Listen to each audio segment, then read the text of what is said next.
A woman living alone, ostracized by the town's prince, called an outcast, until the day she proves that those who look down on her are the ones who need to be studied first. This story will make you cry, angry, and ultimately believe that true power never looks what you think it is.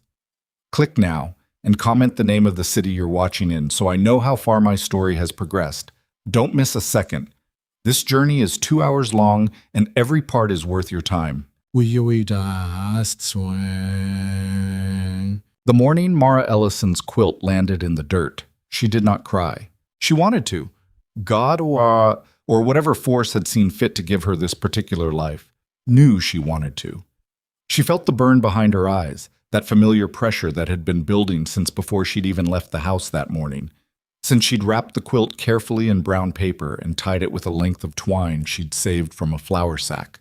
She'd smoothed the paper down with both hands the way her mother used to do before church, taking care with things that deserved care. And she'd carried it the 3/4 of a mile into Callaway Flats with her arms already aching before she reached the edge of the main road, because she didn't own a horse anymore, and she hadn't for 2 years. She did not cry when the quilt fell. What she did was stand there in the wide dusty street in front of Callaway's General Goods and look at it. The quilt lay spread open across the ground like something that had given up, its blue and rust patchwork face down in the grit. The brown paper had torn clean in half. One corner of the quilt was already picking up the color of the road. Behind her, somebody laughed. She didn't turn around to see who. She already knew. Callaway Flats wasn't a large town, barely 600 people if you counted the farming families 2 ridges over. And Mara had lived in its margins long enough to know which kind of laugh belonged to which kind of person.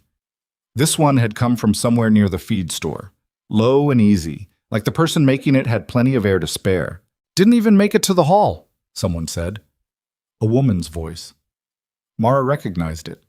Clara Voss, who ran the Seamstress counter at the dry goods and who had, on 3 separate occasions, told Mara that her stitching was unrefined, said with the specific type of smile that meant she knew exactly how the word would land. She was going to enter that in the county display. Can you imagine? "I can imagine a few things," said another voice, male this time, lazy and amused.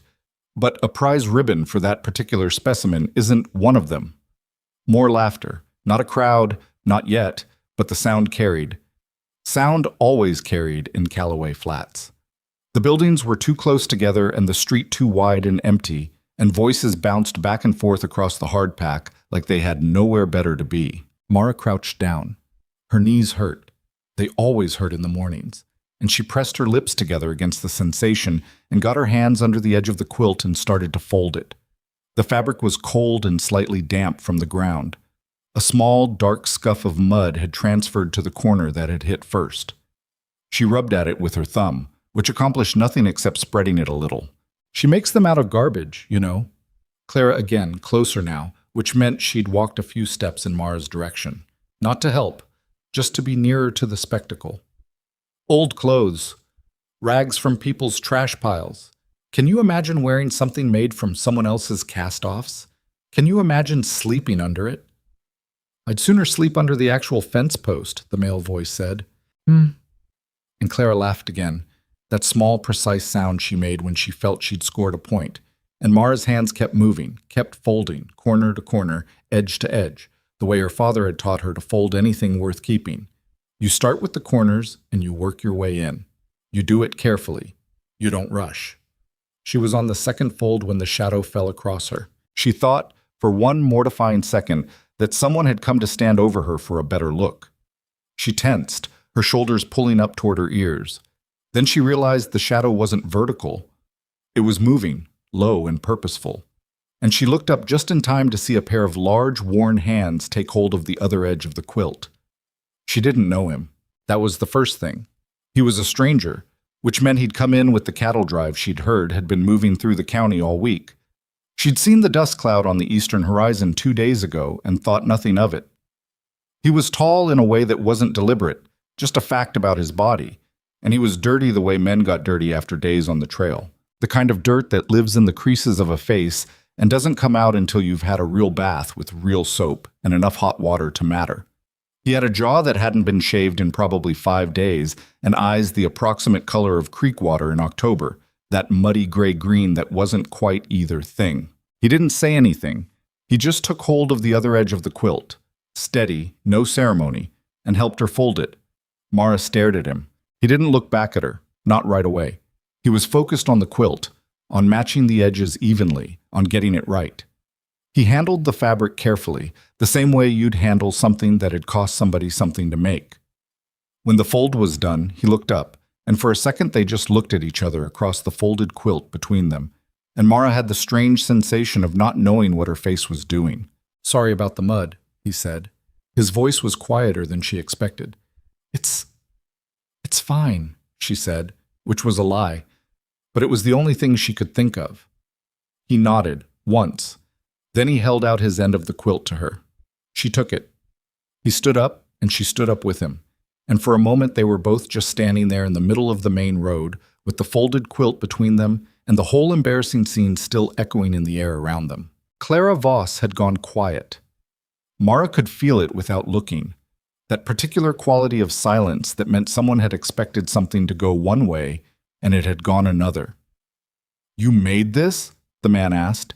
He was looking at the edge of the quilt, at the stitching visible along the fold. "Yes. The piecing on this corner." He tilted his head slightly like he was reading something.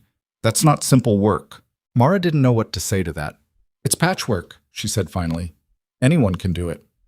"No," he said, still looking at the corner. "They can't." Then he touched the brim of his hat.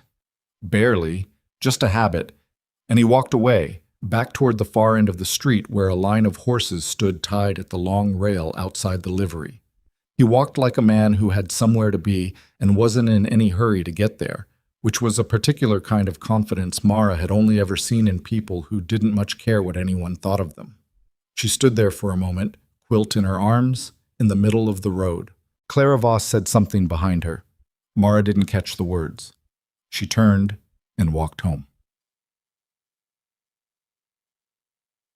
Mara Ellison had lived on the Ellison Ranch for all 36 years of her life, except for 4 years when she was 19 and went to work as a seamstress's assistant in the town of Harwick, 40 miles north, because her father had thought the experience would be good for her, and because she had thought, wrongly, as it turned out, that leaving would make her want to come back with different eyes.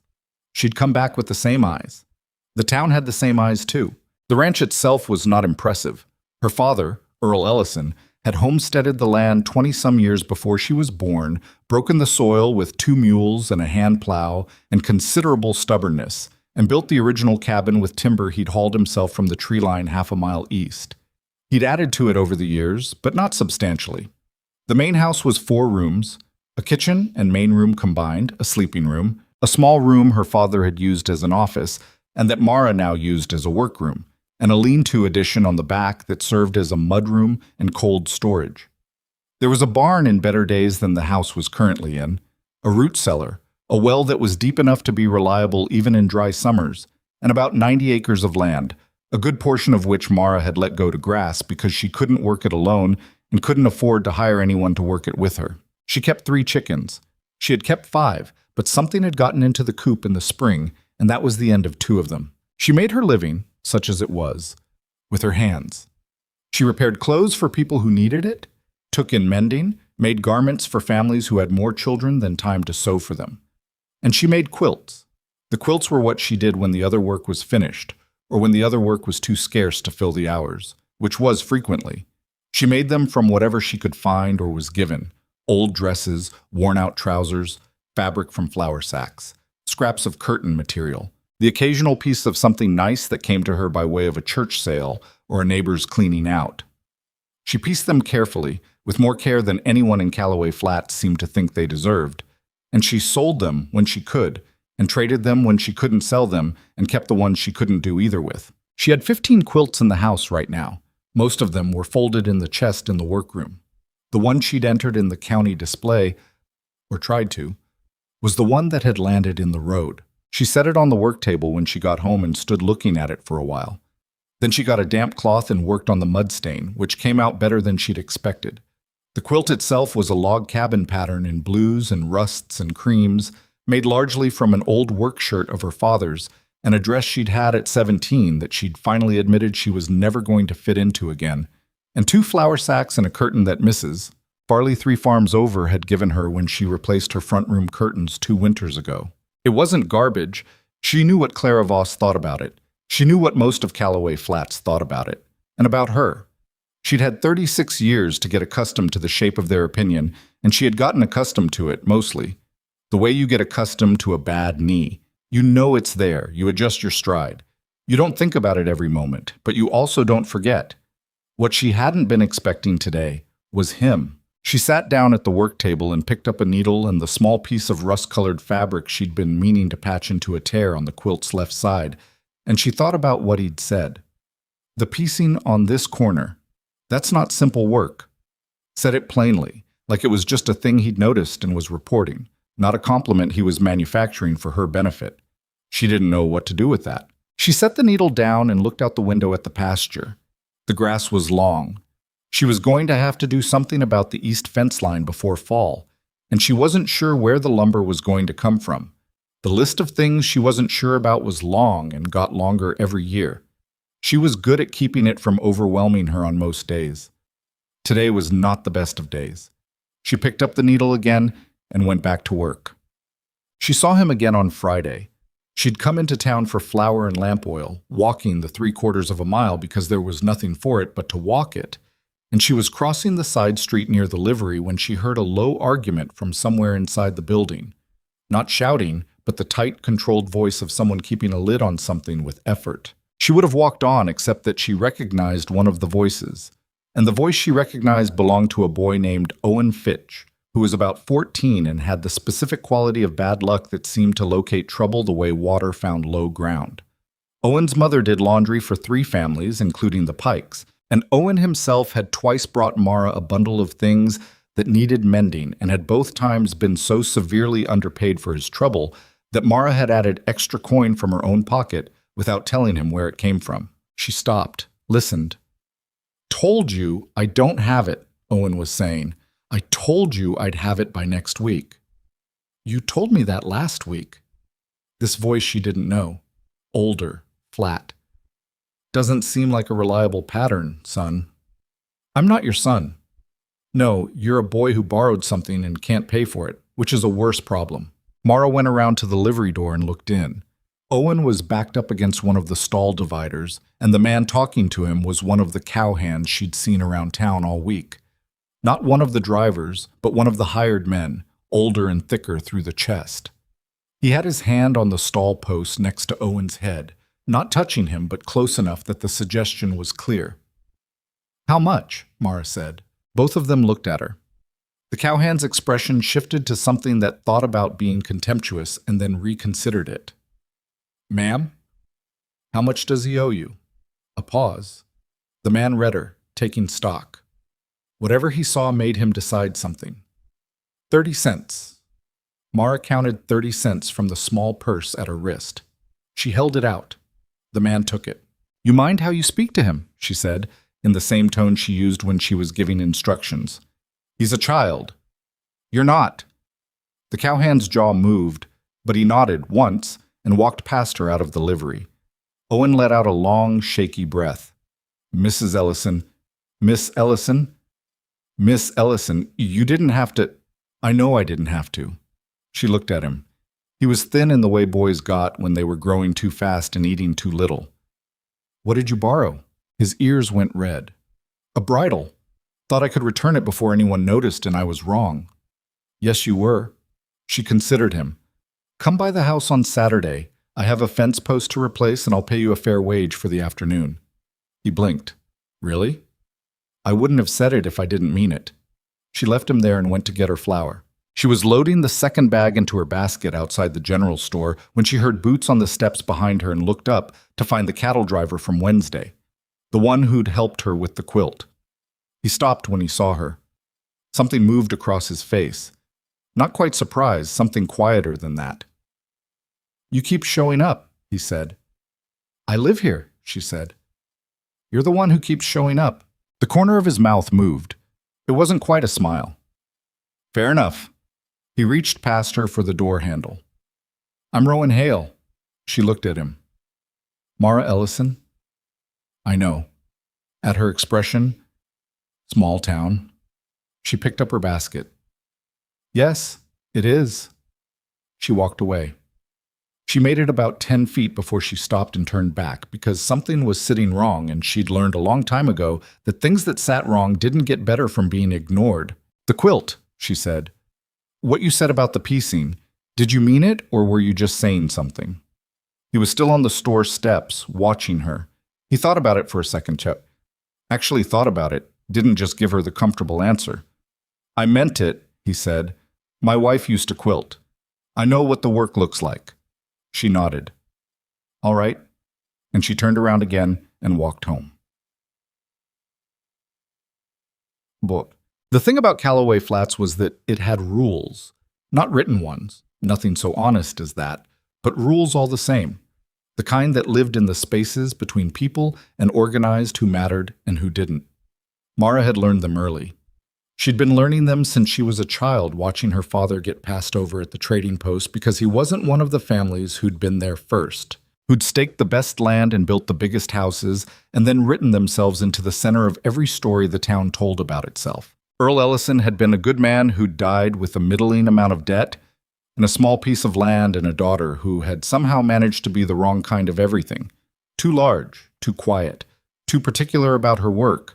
Not pretty in the way the town considered worth mentioning, not sociable in the way that required constant performance. She'd had friends, or something near enough to friends, women she exchanged pleasantries with, families that hired her work, but she'd never had what she'd call a place. A settled, recognized place.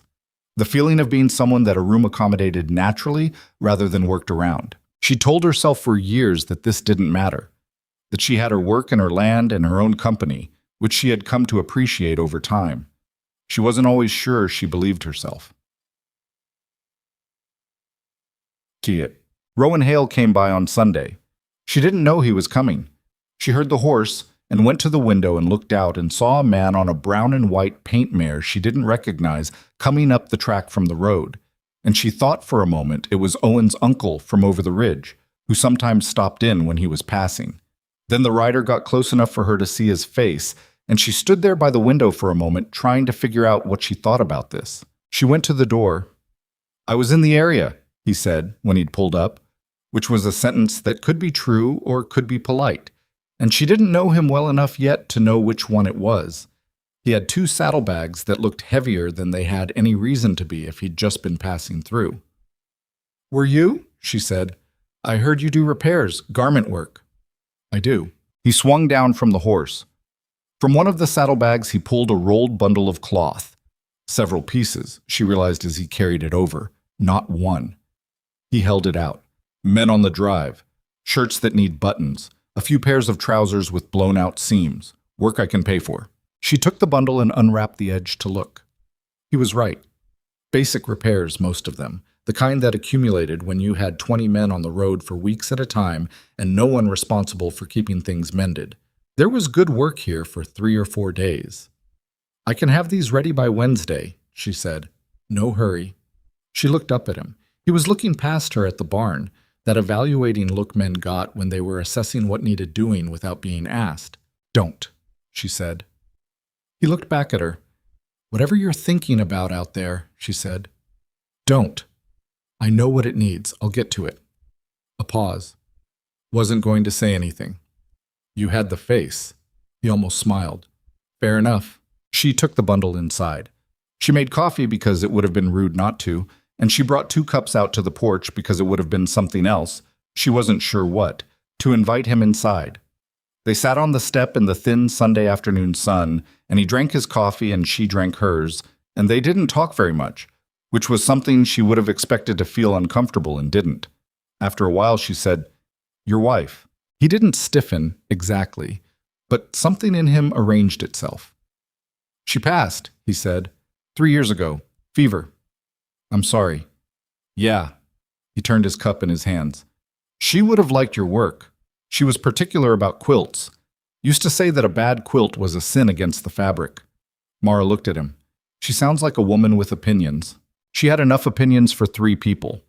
He said it like something that still cost him something, but also like he was glad to have the chance to say it. Her name was Sarah. She made 4 quilts in the years we were together. Took her, I don't know, the better part of a year each one. She'd have called that efficient. Mara thought about the quilt in her workroom, the one that had landed in the street, about the fabric she'd pieced into it from her father's work shirt. What happened to them? The quilts. I still have them. He said it simply, without apology. They're in storage, back east, with her sister. She nodded. They drank their coffee. A hawk moved across the far end of the pasture in a long, lazy circle and then was gone. The men in town, she said after a while. Some of them won't like that you're here. I expect that's true. They have ideas about me. I've noticed people in this town have a lot of ideas, he said. Most of them not very original. She made a sound that was almost a laugh and startled herself with it. He glanced at her. That happen a lot? What? You catching yourself when you're about to laugh? She looked at him. He wasn't quite smiling, but there was something in his expression that wasn't neutral either. Just honest, the way someone looks when they've said a thing they meant to say and aren't embarrassed about it. Often enough, she said. He nodded, drank his coffee. The hawk didn't come back. He left before supper. She watched him ride back down the track toward the road, and she stood on the porch for a moment after he was out of sight, with her empty coffee cup and the bundle of mending inside, and the afternoon going gold and long around the edges. Then she went inside and lit the lamp and got to work. She started on the easiest repairs first, a button replacement, a frayed collar that just needed trimming, and a clean edge of binding, and worked her way through the pile until the light outside had gone completely and the lamp was the only thing between her and the dark. She was good at this kind of work, the small, precise work of making damaged things functional again. Her hands knew it without being told. The thing about repair work, she had found, was that it required you to understand what something had been before it broke. You had to see the original intention, the structure underneath the damage. You had to work toward that, bring the thing back toward what it had meant to be. She'd done a lot of this kind of thinking in her life. Brought it to her quilts. The way she chose her scraps wasn't random. She looked for pieces that had a story in them, something worn by use or age or accident into a particular texture and color that plain new cloth didn't have, a sleeve that had been mended twice, a collar yellowed with years of sun, a child's dress so small it made you wonder. She put those things together and they made something different from what any of them had been alone. Clara Voss called it garbage. Clara Voss wouldn't know a story if it crawled inside her and asked for directions. Monday, she walked into town for thread, because she was going to run short on the brown she needed for one of the trousers, and she was halfway down the main street when she heard Lenora Pike's voice from inside the millinery shop. Lenora Pike was the kind of woman who ran things without having a title that said she ran things. Her husband owned the largest landholding in the county, and her brother was the county clerk, and she sat on 3 committees and chaired 2 of them, and she knew everyone's business and never let anyone forget that she did. She was not an unkind person in the way that some people were unkind, out of smallness or fear. She was unkind in a considered way, which was worse. Mara knew better than to stop, but she slowed because the word she'd caught was her own name. Been out to her place twice in the past week. Rowan Hale. Lenora's voice had that particular carrying quality of a woman who was careful, most of the time, about how far her voice carried, which made the moments when she let it carry all the more deliberate. I don't know what she's told him, but I can imagine. A pause. Someone responding, too quiet for Mara to hear. Well, naturally, she's lonely and she's practical, and she can see he has money. Drifty types usually do, because they spend nothing and go nowhere. She's got the ranch to think about. Eligible men don't exactly line up for... Another pause. Lenora lowering her voice now that she'd said enough. She's never been the type to attract something honestly. I'm just saying. Mara stood outside on the boardwalk for a moment. The afternoon was bright and hot and smelled of dust and hay. A wagon went by. She walked to the thread shop. She bought her brown thread. She walked home. She sat at the work table for a long time before she picked up a needle. She had known, of course, that this was what they thought. She had always known. But knowing something and hearing it said plainly in Lenora Pike's careful voice were 2 different kinds of knowing. The first kind you could, most days, keep at arm's length. The second kind came all the way in. She picked up the needle. She started to work. She worked until her back ached, and the lamp needed oil, and the room had gotten small and close with the night. Then she set the needle down, stretched her hands out flat on the work table, and looked at them. Work-worn hands, strong in the fingers, wide in the palm. Her father's hands, people used to say, which she had taken as a compliment even when she understood it wasn't entirely meant as one. These were the hands that had pulled a log cabin pattern out of scraps and trash and memories, that had kept this house from falling apart for 3 years on almost nothing, that had mended Owen Fitch's shirts and sewn curtains for the Dalloway family, and made a quilt that an entire street of people had laughed at. She held them steady on the work table and looked at them for a long time. Then she blew out the lamp and went to bed. Wednesday came. Rowan came with it. He brought the money for the repairs, good wages, fair ones, more than Clara Voss's shop would have paid. And he brought something else. He'd gone on to the next town on the route and back, and on the way he'd stopped somewhere and picked up a bundle.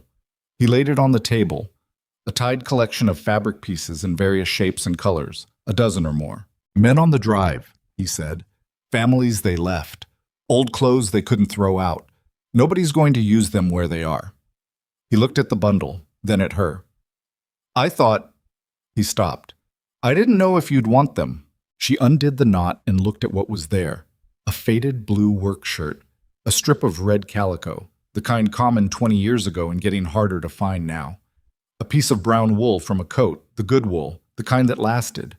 A remnant of white cotton with a small embroidered edge. Not her work, someone else's, careful small stitches in pale blue thread. She didn't ask where each piece came from. She could see, well enough. These were clothes that had been worn through the full life of them, that had been kept past their usefulness, because throwing them out meant finally deciding that the person who'd worn them wasn't coming back. She looked up at Rowan. He was watching her with that particular expression she was starting to recognize. Watchful, quiet, giving nothing away but not closed off either. Just waiting. Yes, she said. I'll use them. He nodded. Something in him settled very slightly. She put the coffee on. They had a pattern now, without having agreed to one. He came when he was in the territory, which was most weeks, and brought either repair work or salvage fabric or both. And they would sit on the porch or at the kitchen table if the weather had turned, and they would talk, or they wouldn't talk, and she would show him what she was working on, and he would look at it with those careful eyes that actually saw things. She didn't ask about his late wife more than he offered. He offered sometimes a sentence here or there. Sarah said a quilt should tell you something when you looked at it, not just please you. She'd have found something to say about this color combination. Small moments dropped into the conversation like stones into still water, rippling and then settling. She understood that kind of grief. Not the same shape as hers, but the same material. One afternoon, 3 weeks in, Owen Fitch came by for the fence work she'd promised him and found them both in the yard. Mara sorting fabric pieces on the fence rail, and Rowan patching a hole in the barn roof she'd been pretending wasn't as bad as it was. Owen stood at the gate looking at this arrangement with the wide, unedited eyes of a 14-year-old who hadn't yet learned to pretend he wasn't looking. You gonna come in or keep staring? Mara said. Owen came in. He worked on the fence post and Rowan finished the roof, and Mara sorted fabric and nobody talked much. And it was, she thought, one of the more comfortable afternoons she'd had in recent memory, which was something she hadn't expected and didn't quite know what to do with. That evening, after Owen had gone home with his wages and Rowan had ridden off toward the drive's camp, Mara sat in the workroom with the salvage bundle spread out around her and the quilt frame in front of her and thought about what she was building. She'd started placing pieces 3 days ago. Not a pattern yet, not exactly, but the beginning of one, the intuition of one, the sense of where things wanted to go. The red calico wanted to go near the white cotton with the embroidered edge. The brown wool was going in the center because it had the weight for it. Her father's blue work shirt would run in a line across the right side, the way a road runs across open country. She didn't know yet what it would look like when it was done. She knew what it was supposed to be. It was supposed to be the kind of quilt that made Clara Voss's mouth shut for 5 straight seconds. The kind that made Lenora Pike, just for a moment, go very still. Whether or not she was capable of making that quilt was a different question. She didn't answer it. She picked up her needle and started piecing. The lamp burned low. Outside, the night was very quiet. The chickens had settled, which meant nothing was prowling the yard. She kept working. She was still working when the lamp ran out, and she had to sit in the dark for a moment before she moved. Just sat there with the quilt in her lap and her needle in her hand, in the full dark of a house that had been holding her alone for 3 years. She thought about Rowan on his drive, wherever that road went. She thought about Owen asleep in his mother's house in town, 30 cents richer and probably already planning something inadvisable. She thought about the fabric from all those unknown hands, sitting in her workroom waiting to be made into something. She thought about what it might mean to make something out of pieces that had been thrown away. Then she got up, lit a fresh lamp, and went back to work. The repairs were done by the following Wednesday, folded neat and wrapped in the same brown paper she used for everything she sent out of the house. Rowan came for them in the afternoon, tied them across the back of his saddle, and paid her without discussion. The amount they'd agreed on, not a cent less, which she appreciated more than she would have said out loud. Some people paid what they'd promised. Most people paid what they felt like paying once the work was in hand and the leverage was gone. He stayed for coffee again. She was starting to expect it. Men were asking, he said, wrapping both hands around the cup the way he always did, regardless of the temperature. It was a warm afternoon. He did it anyway. About whoever did the work, a couple of them thought it was too well done for camp repairs. It wasn't complicated. The quality was. They're used to basic. He glanced at the workroom doorway, where the quilt frame was visible through the open door, the new work taking slow shape on it. How's that coming? Slowly. Slow's fine. Easy to say when you're not the one doing it. He looked at her. I didn't mean it as a criticism. I know you didn't. She turned her cup. I'm particular about it. I get impatient with myself. What's it going to be? She considered how to answer that, because the honest answer was that she wasn't entirely sure yet. She had the center worked out and the right side and a strong sense of the bottom edge, but the upper left quadrant kept refusing to settle, kept insisting on something she hadn't identified yet. I don't know exactly, she said. It knows what it wants to be. I'm still listening.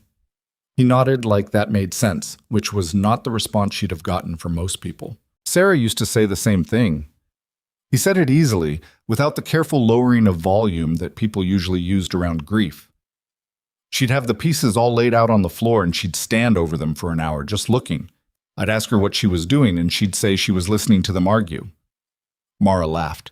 A real one this time, not the caught kind. Rowan looked at her with something that wasn't quite surprise and wasn't quite satisfaction. Something in between. She sounds like she was worth knowing, Mara said. She was. He drank his coffee. She would have said the same about you, I think. The afternoon settled around that. A crow landed on the fence post at the edge of the yard and looked at them critically, then flew off. Somewhere in the distance, a dog barked twice and stopped. Mara thought, not for the first time, that she should probably be more cautious about all of this, about the pattern they'd fallen into, the easy comfort of it, about the way the town was watching. She thought about Lenora Pike's voice carrying out of the millinery shop. She'd heard variations of it twice more since then.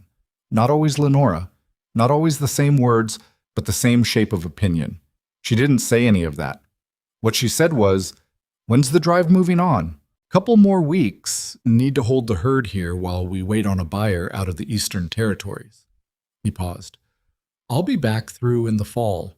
There's another route that comes up through Callaway County, usually September." "That's a long way out." "It is." She looked at him. He was looking at the yard, at the fence line, at the barn with its freshly patched roof. She wondered what he saw when he looked at a place like this, whether it looked like a problem or a life. "You don't have to keep bringing repair work," she said. "If it's out of your way." He turned back to her. "It's not out of my way." She held his gaze for a second. "All right." They didn't make it into more than it was. She went inside to start supper and he rode back toward the drive's camp, and the evening came in over the pasture in long orange stripes, the same as it always did, and nothing had changed, except that something had, a little. She wasn't sure what to call it. The talk in town got louder the following week. She'd known it would. Small towns had a metabolism for gossip. There was a pace at which information moved, a natural velocity, and when something new entered the system, it didn't stay quiet for long. Rowan Hale had been coming to her ranch for the better part of a month, and that was too large a fact for Callaway Flats to leave alone. She heard it in the thread shop, where the woman behind the counter was too careful with her, too bright and pointed in her friendliness, the way people were when they'd been talking about you and felt a little guilty about it. She heard it in the way conversation shifted when she walked into a room, that particular almost inaudible recalibration. She heard it most clearly from Dottie Marsh, who was not a cruel woman, but was the most efficient transmitter of information in the county and operated largely without filter. "People are saying things," Dottie said, catching Mara outside the post office on a Thursday afternoon. Dottie was small and fast-moving and wore her gray hair in a braid so tight it pulled the corners of her eyes. "About you and that cattleman." "I imagine they are," Mara said. "Are they wrong?" "That depends on what they're saying." Dottie pursed her lips. "That you've set your cap at him. That you're being strategic about it, given the state of your finances." Mara looked at her. Dottie at least had the decency to look slightly uncomfortable. "And who's saying that specifically?" "Well," Dottie adjusted her mail under her arm. "Lenora has been—" "Yes," Mara said. "I assumed. She means—" Dottie stopped. "I don't actually know what she means. I don't think she does either, always. She just means it very loudly." Mara picked up her own mail, 2 envelopes, and a rolled catalog from the farm supply company in the next county. "Rowan Hale brings me repair work from his drive. I do the work and he pays me. That's the whole of it." Dottie nodded, then, carefully, "And the visiting?" "People visit." She tucked the mail under her arm. "It's not illegal." "No," Dottie agreed. She paused. I'm not repeating it because I agree with it, Mara. I want you to know that." Mara looked at her more carefully. Dottie's expression was genuinely uncomfortable, the kind that came from actually meaning what you said and not knowing if you'd said it right. "I know," Mara said, and her voice came out gentler than she intended. "Thank you for telling me." She walked home thinking about the particular way a reputation worked in a town like this. You didn't build one or destroy one through any single dramatic event. You accumulated it, slowly, over years, through 10,000 small moments of being seen or not seen. Mara had been accumulating hers for 36 years, and it had never been the kind that opened doors. The question was whether she cared. She kept asking herself that. She'd never come up with an answer she fully believed. "Balls." Rowan came by on Saturday, and she told him what Dottie had said because she'd decided he should know, and because she was not in the habit of managing information to make things easier in the short run. He was quiet for a moment after she finished. They were on the porch, the coffee going cold between them because neither had thought to drink it. "Does it bother you?" he asked. "Yes," she said. "I'd be lying if I said it didn't." He nodded. He didn't say it doesn't matter what they think, which she would have found patronizing. He didn't say I'll set them straight, which would have been an offer she couldn't have accepted gracefully. He just nodded like he'd heard her and was holding the fact of it. "I can stop coming," he said after a moment, "if it's making things harder." She thought about that. She thought about the workroom with the quilt in progress, and the salvage fabric from the drive's men laid out on the shelf by the window, and the rhythm that had settled into her days over the past weeks. Not a dramatic change, but a real one. She thought about the way the afternoons had a different quality now, even the ones he wasn't here for, like they'd been slightly brightened at the edges. "That's not what I want," she said. He looked at her. "I just want you to know," she said, "what you're walking into. When you come here, it's not a simple thing." "No," he said, "I don't imagine it is." He picked up his cup. "I've been walking into complicated places my whole life. Doesn't stop me if the place is worth it." She looked at him steadily. "Careful with that." "With what?" "Saying things you'll have to mean." He met her eyes. "I mean it." She looked away first, back toward the pasture. The grass was doing that thing it did in late afternoon, turning gold along the top where the light caught it, so the whole field seemed to be slightly on fire. "All right," she said, "then come back." And he did. It was toward the end of the 5th week that things shifted in the way that mattered. Mara had gone to the county clerk's office on a Monday because she needed to renew her land registration, a routine filing, Something she did every other year, the kind of paperwork that accumulated in any life spent owning something. The county clerk's office smelled the same as it always did. Ink and old wood and the particular mustiness of documents stored too long in a room with not enough airflow. The clerk at the front desk was a man named Gerald, who was polite in the mechanical way of someone who had been trained to be polite without being told why it mattered. He took her filing fee and her forms and started entering the information into the ledger, and then he stopped. He looked at the ledger. He looked at the forms. He looked at the ledger again. "Miss Ellison," he said in a careful voice. "Yes." "There seems to be an issue." She set down her purse. "What kind of issue?" He turned the ledger to show her. There was a notation she hadn't seen before, written in a different hand than the surrounding entries, the ink slightly brighter than the older lines around it. Encumbrance pending. Debt instrument, Ellison parcel, filed September 3rd. 3 weeks ago. She had not been notified. "What debt instrument?" she said. Gerald looked like he would rather be somewhere else. He was not a bad man, she thought. He was a man who didn't like conflict and had ended up in a job that occasionally required it. I'm not the one who filed this, Miss Ellison. It's in the ledger." "I understand you didn't file it. I'm asking what it says." He went back to his own desk and came back with a folded document, handled it like it might bite. She took it and read it. The debt it claimed was from her father, Earl Ellison, a borrowed sum of $240, dated 22 years ago. The lender named was a company, not a person, a company, called Clearfield Land and Cattle. Interest accumulated. The original sum plus interest, now allegedly totaling $315. At the bottom of the document, recent filing date, the creditor was listed as the estate of James Pike, represented by his wife Lenora. Mara stood there with the document in her hands for a long time. "This was filed 3 weeks ago," she said finally. "Yes, ma'am?" "Why was I not notified?" Gerald moved papers on his desk. "The notification should have been it was sent to the address on file." "I didn't receive anything." He didn't answer. She looked at him, and he looked at his desk, and the silence between them said everything that words would have made someone legally responsible for. She folded the document and put it in her coat pocket. "Can I have a copy of everything relating to this encumbrance?" Yes. I'll make copies."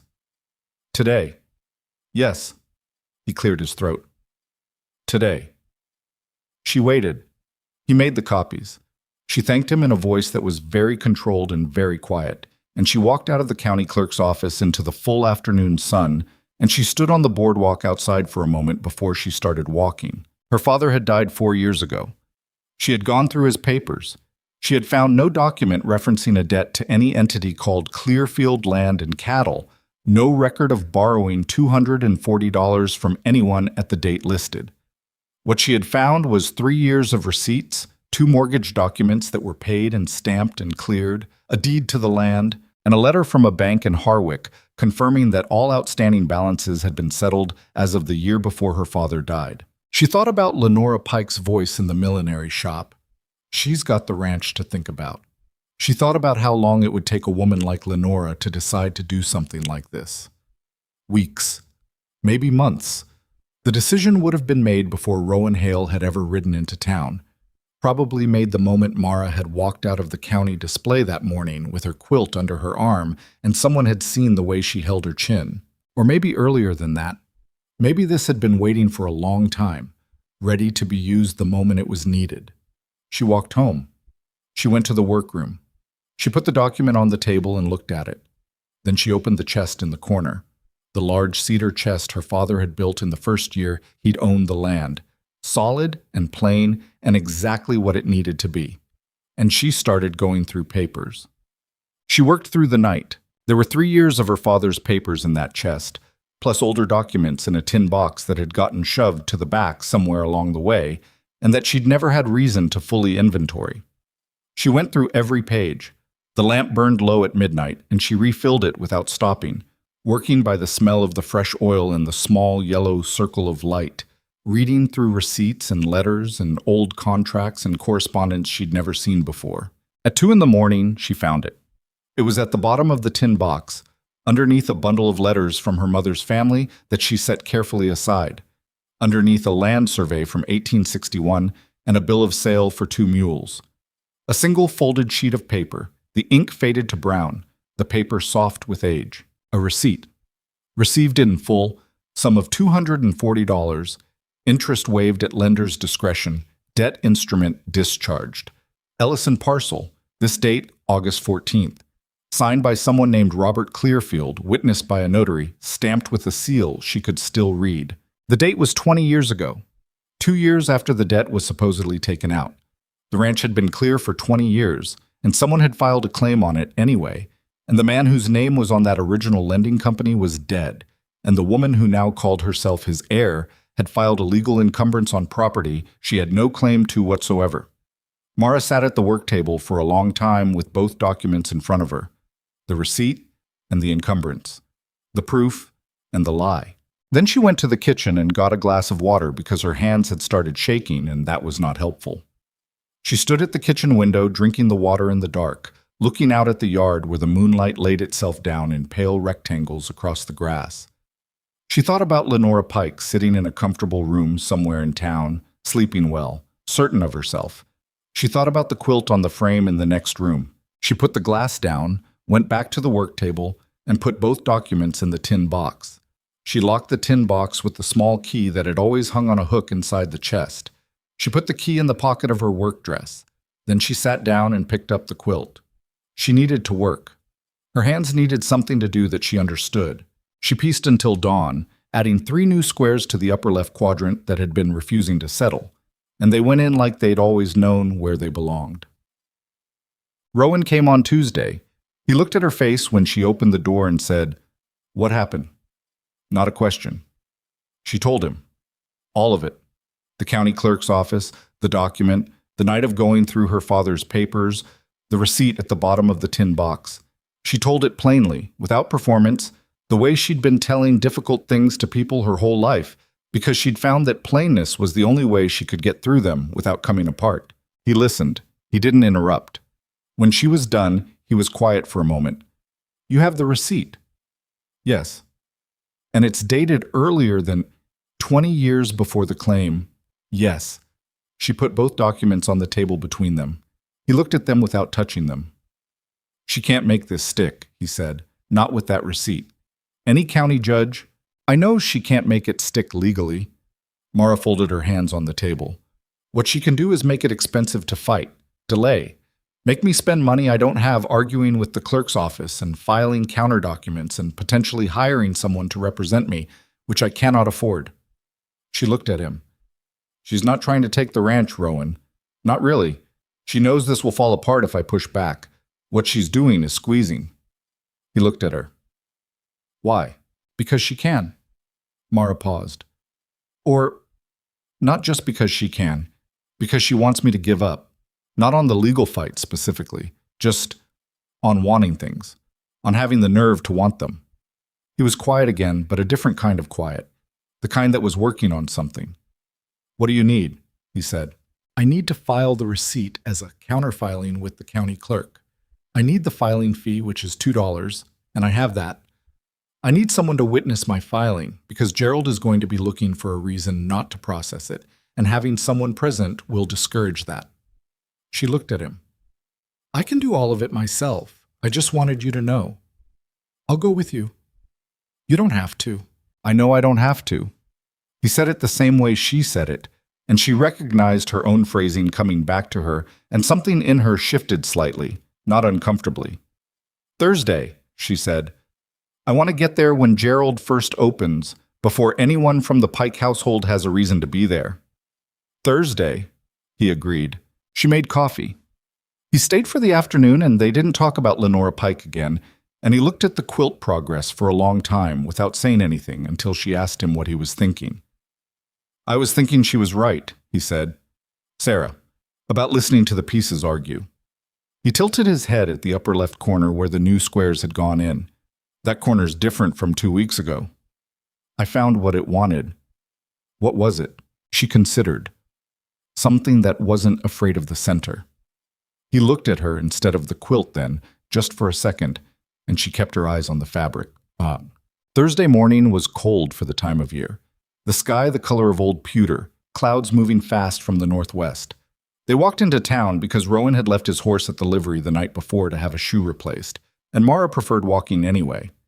They walked side by side on the road that ran into the main street, not close enough to touch, and didn't talk much. Gerald was unlocking the clerk's office door when they came up the steps. He looked at Rowan and then at Mara and swallowed once. "Miss Ellison." "Morning, Gerald. I have a counter filing." The filing took 40 minutes. Gerald managed 3 separate attempts to find procedural reasons the receipt couldn't be accepted as counter documentation, and each time Mara pointed to the relevant section of the county land code, she'd spent 2 evenings with the thin printed copy she'd gotten from the county office years ago, knowing she would need it. And Gerald ran out of procedural objections and had to move on to the next one. Rowan stood to her left and slightly back, not saying anything, not needing to. His presence was enough. A witness, a weight, a fact that the clerk's office had to account for. When it was done, when the counter filing was entered and stamped and Mara had her copies, she thanked Gerald and walked out.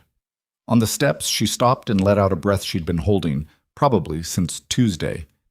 "That's done," Rowan said. "That part's done." She folded the copies carefully. "She'll find out by end of day. Gerald will make sure of it. And then she'll need to decide whether to keep pushing or let it drop." Mara looked at the street.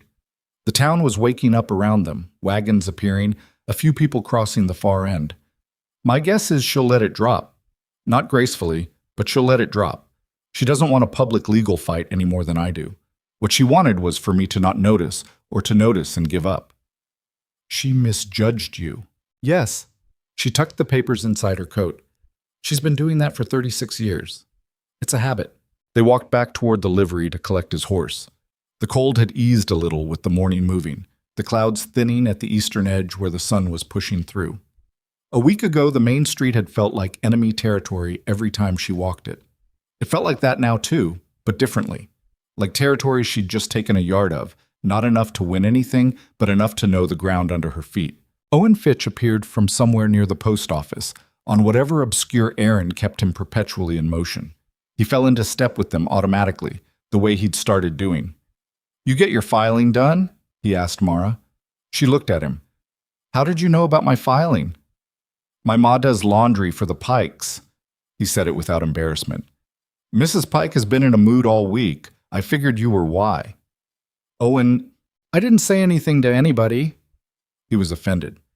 "I'm not stupid, Miss Ellison." She looked at him for a long moment. 14 years old, bad luck following him like weather. The kind of boy who noticed everything and was mostly noticed for the wrong things. "No," she said. "You're not." He seemed to stand slightly taller for the rest of the walk to the livery. That night, alone in the workroom with the lamp lit and the quilt spread across the frame, Mara allowed herself to feel the full weight of the past 2 weeks. It came in a slow wave, the way things did when you'd been holding them at arm's length long enough for your arms to get tired. The fear she hadn't named while it was happening. The anger, which was simpler and cleaner and easier to function under than the fear. The particular exhaustion of having to be competent and careful and precise when you wanted to just be furious. She let herself be furious for a few minutes. It felt like setting down something very heavy. Then she picked up her needle. The quilt was taking shape. She could see it now, the way you could see a face emerging from a sketch when enough of the lines were in. The brown wool center held everything, steady and substantial. Her father's blue work shirt ran across the right side like a road, or a river, or a memory of one. The red calico from the salvage bundle caught the lamplight and looked like something important. She added a piece she'd been saving, a square from a coat that one of Rowan's drive men had sent along, dark green wool, practical and a little worn at the edges. She wasn't sure exactly what it was doing in the composition yet, but the quilt seemed to want it in the upper right, and she'd learned to trust that. Sarah's voice, the one that lived in Rowan's sentences, listening to them argue. She stitched until midnight. When she finally put the needle down, the upper right was finished, and the quilt had started to say something she could almost make out. Outside, the wind had picked up. It moved through the grass with a sound like someone walking through it, steady and unhurried. The chickens were quiet. The barn was dark. Tomorrow, she would find out whether Lenora Pike would push back or back down. She'd find out in the way she found out most things in this town, through Dottie's careful warnings, or Gerald's overly precise paperwork, or the shape of the silence when she walked into a room. She blew out the lamp. In the dark, she thought about Rowan's voice. I mean it. Thought about what that meant, and what she was going to do about the fact that she believed him, and what it meant that she believed him when she had made something of a practice of not believing things that might cost her. She didn't have answers. She went to bed. She was asleep before she'd finished deciding to be, which was either a small mercy or just exhaustion making the call for her. In the morning, there was work to do. There was always work to do. She had never found that to be a comfort before. She was beginning to think it might be. Lenora Pike did not back down. Mara found out on Friday, the way she'd expected to find out, through Dottie Marsh, who appeared at the ranch gate that morning with a preserves jar and an expression that meant she'd come with more than preserves. She filed a challenge to your counterfiling, Dottie said, before she'd even gotten through the door. Gerald processed it yesterday afternoon. She's claiming the receipt is, her word was irregular. She's saying it might not be authentic. Mara set the preserves jar on the table. She's calling it a forgery. She hasn't used that word. Not yet. She's being careful. Dottie sat down at the kitchen table without being invited, which was her habit and which Mara had stopped minding years ago. Her brother's involved now, the one in Harwick who does law. She's brought him in to review the filing. A lawyer. Mara turned that over. A lawyer meant money, which Lenora had. It meant procedural delay, which Lenora understood. It meant turning a straightforward counterfiling into something that required expertise and time and resources that Mara did not have. How long can they drag this out? She said. Her brother's good at what he does. Dottie wrapped both hands around the coffee cup Mara had set in front of her without remembering doing it. Months, maybe, if he files the right motions. Mara stood at the kitchen window and looked at the yard. The east fence line she'd been meaning to repair. The barn roof, patched now but not replaced. The 90 acres of land her father had broken with his hands and that she'd been keeping alive for 4 years alone. She's not going to win, Mara said. She knows that. I don't think winning is the point anymore. Dottie's voice was careful. I think the point is making it cost you enough that you go away. Mara knew she was right. She'd known it since Thursday morning on the county clerk's steps. Lenora had misjudged her once, thinking the encumbrance would go uncontested. She wasn't going to make the same mistake twice. Instead, she was going to turn this into a long fight, a trite Mara down through sheer accumulated weight of procedure and expense and time. She has more resources than I do, Mara said. Yes. And more connections in the county structure. Yes. And a lawyer. A good one. Dottie paused. I'm not saying this to discourage you. I'm saying it because I think you need to know what you're dealing with. Mara turned from the window. I know what I'm dealing with. I've known Lenora Pike for 20 years. She sat down across the table. What I need is someone in the county structure who isn't in her pocket. The notary who stamped that original receipt. If the notary's records still exist, they would confirm the document independently. It wouldn't matter what her brother says about authenticity. Dottie blinked. The notary seal is still on the receipt? Weathered but legible. Name was Thomas Carey. Tom Carey. Dottie sat up slightly. Tom Carey was the county notary for 30 years. He died. Must be 6, 7 years ago now. She paused. But his records would have been transferred to the county archive when he died, Mara said. Standard procedure for any sitting notary. She looked at Dottie. Do you know anyone at the county archive? Dottie smiled slowly. It was the smile of a woman who had spent 40 years knowing everyone in a 100-mile radius and had finally been asked to deploy that knowledge for something worth it. I know Margaret Hollis, she said. She's been running the county archive since before either of us were old enough to care about such things. Would she let me look? She'd let me look, Dottie said. I've been bringing Margaret Hollis strawberry preserves every summer for 15 years. Mara looked at the jar on the table. I brought 2, Dottie said. She told Rowan that evening when he came by and watched his face go through the same sequence hers had. Comprehension, then anger, then the quieter, colder settling of someone deciding what to do about it. Her brother's name is Callum Reeves, he said. He said it like he'd heard it before. You know him? I know of him. He turned his coffee cup. He worked a land dispute in Harwick 2 years back, represented the buyer against a family that had been on the land for a generation. The family lost. He looked at her. He's methodical, patient. He doesn't make a lot of noise. He just files things. How do you know this? I moved cattle through Harwick that year. You hear things on a drive. He paused. I heard the family lost their place. Heard Reeves was the reason they couldn't fight it properly. The same method, then. The same playbook. File something plausible enough to create doubt, challenge the response, delay long enough that the other side runs out of time or money or both. It wasn't even original. The notary records, Rowan said. If Dottie can get you access, that's our best chance at short-circuiting it. If the archive has Tom Carey's records and the stamp on the receipt matches his log, then Lenora's lawyer has nothing to challenge. The receipt is confirmed by an independent source that has nothing to do with me or my father. When's Dottie going to the archive? Monday. Margaret Hollis is only in the archive on Mondays and Wednesdays. He nodded. 3 days. In the meantime? In the meantime, I'm going to make sure the receipt and every related document is copied in triplicate and stored separately. She looked at the tin box on the workroom shelf. I'm not giving her a procedural excuse to claim anything was lost or damaged. Let me take 1 set of copies. He said it evenly. Off the property. In case. She looked at him. In case someone decided to create a problem for those documents that wouldn't be classified as a legal challenge. She'd thought about that, in the way she thought about most bad possibilities. Not with panic, but with the cold recognition that it was a real thing to plan for. Yes, she said. All right. She made the copies that night, by lamplight, 3 complete sets. 1 for the tin box, 1 for the folder she was putting together for any eventual county proceeding, 1 for Rowan, who folded it carefully and put it in the inside pocket of his coat and didn't make anything of it. They sat up later than usual after that, not talking much. She was piecing the quilt, had gotten into the habit of working on it while they talked, and he'd gotten used to the sound of it, the small snap of thread, the occasional muffled thump of her thimble against the frame.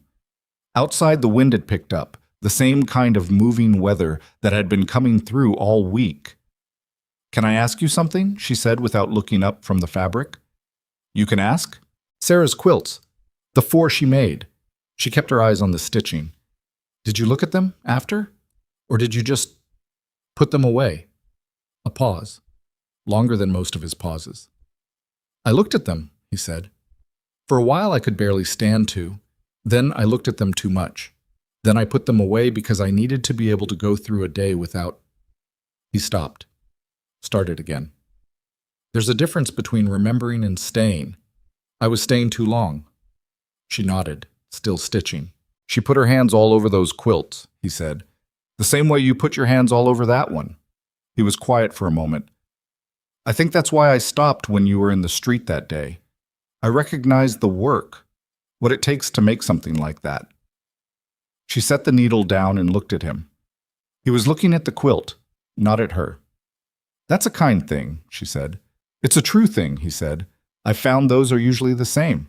She picked up the needle again. The wind moved against the walls of the house, and then moved on. Monday came slowly, the way days did when you were waiting on them. Mara worked in the morning, repaired 2 shirts for the Dalloway family, started a new hem on a skirt that had come in last week. She kept her hands busy because her hands needed to be busy. At noon, she walked into town, not because there was anything to do in town yet, but because she couldn't sit still in the house anymore. She ran into Owen near the feed store. He fell into step with her automatically, his boots scuffing the boardwalk. Mrs. Pike's been to the clerk's office twice this week, he said, in the carefully casual voice of someone delivering information they think you need. Saw her going in Tuesday and Thursday, both times with her brother. You're observant. My ma says I'm nosy. Your ma's not wrong. She glanced at him. You mentioned this to anyone else? No. He was offended again. He got offended easily, which she'd come to understand was because he cared about being trusted and hadn't been trusted often enough to take it for granted. What's she trying to do, Pike? Something she shouldn't. He considered this. Is Mr. Hale helping? He is. Another pause. Owen was quiet in a way that meant he was working up to something. You could talk to Reverend. I can handle it, she said, cutting gently across it. I appreciate the thought. They walked a little further. A wagon went by, raising a thin line of dust. My ma's worried, Owen said quietly. About what? About you. She said Pike doesn't give up on things. He looked at his boots. She said the last person Pike went after was old Mr. Tanner, the one who had the mill property on the East Road. She filed some kind of complaint about his water rights, and he was gone inside a year. Mara had heard about Tanner's mill. She'd assumed it was financial, a bad year. She filed that assumption away, newly revised. I appreciate you telling me, she said. She meant it. He nodded, still looking at his boots. They parted near the post office, and she went on through town and back home and spent the afternoon not thinking about Tanner's mill with moderate success. Dottie came to the ranch Tuesday morning, and her face when she came through the gate told Mara what she needed to know before she'd said a word. Margaret found the records, Dottie said. Thomas Carey kept every single stamping in a bound ledger, in order, by date. She's been maintaining them since he died. She sat down at the kitchen table and reached into her coat pocket and produced a folded paper. Margaret made me a copy. It's official. County Archive letterhead. Her signature. Tom Carey's notary stamp, entry dated 14 August, exactly matching the date on your receipt. Recorded as debt discharge, Ellison parcel, Clearfield land and cattle, some paid in full. Mara looked at the paper. She'd been holding herself very steady for the past week, the same way she held herself when she was working on a complicated piece of piecing, controlled, careful, not letting her hands shake. Now, looking at Margaret Hollis's signature on official county archive paper, something in her chest loosened slightly. This is independent confirmation, she said. Margaret will testify to it in any county proceeding if it comes to that. Dottie folded her hands on the table. She was not pleased when I explained why I was asking. Margaret Hollis has very strong feelings about the integrity of public records. Good, Mara said. So do I. She went to the workroom and got the folder and added the archive copy to it, and stood looking at the collected documents for a moment. The original receipt, the encumbrance filing, her counterfiling, copies of all of it, and now Margaret Hollis's archive record, independent and official, with county letterhead. Callum Reeves could file motions until summer. He couldn't argue with the notary's own ledger. She needed to get this in front of the county land authority, not Gerald at the clerk's desk, who answered to whoever was most convenient, but the actual authority, the land commissioner who held quarterly meetings and had the power to rule on contested filings. The next meeting was in 3 weeks. She needed to register to present. She went back to the kitchen. Dottie, do you know who sits on the county land authority? Dottie listed 4 names. Mara knew 2 of them by reputation, one by sight, one not at all. None of them were in the Pikes' immediate circle. Not friendly to her exactly, but not committed to the other side either. The kind of men who followed where the clearest evidence pointed, if the evidence was put in front of them properly. I need to prepare a presentation, Mara said. I need it to be clear enough that there's no room for procedural maneuvering. You've never done anything like that before. No? She picked up her coffee. But I know how to read a room.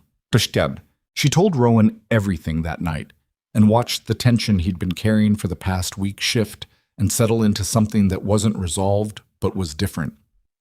The archive copy is the piece we were missing, he said. Yes, everything else was our word against their claim. Now there's a third source, older than both of us, with no stake in the outcome. When do you register for the land authority meeting? I need to file the request by Friday. She paused. I want to bring the documents myself, not mail them. I'll go with you. Rowan, I'll go with you, he said again, the same way he'd said it on Thursday morning before the clerk's office. Not an offer, just a fact. She looked at him for a moment and he looked back, and she didn't argue. They worked on it together over the next 2 evenings.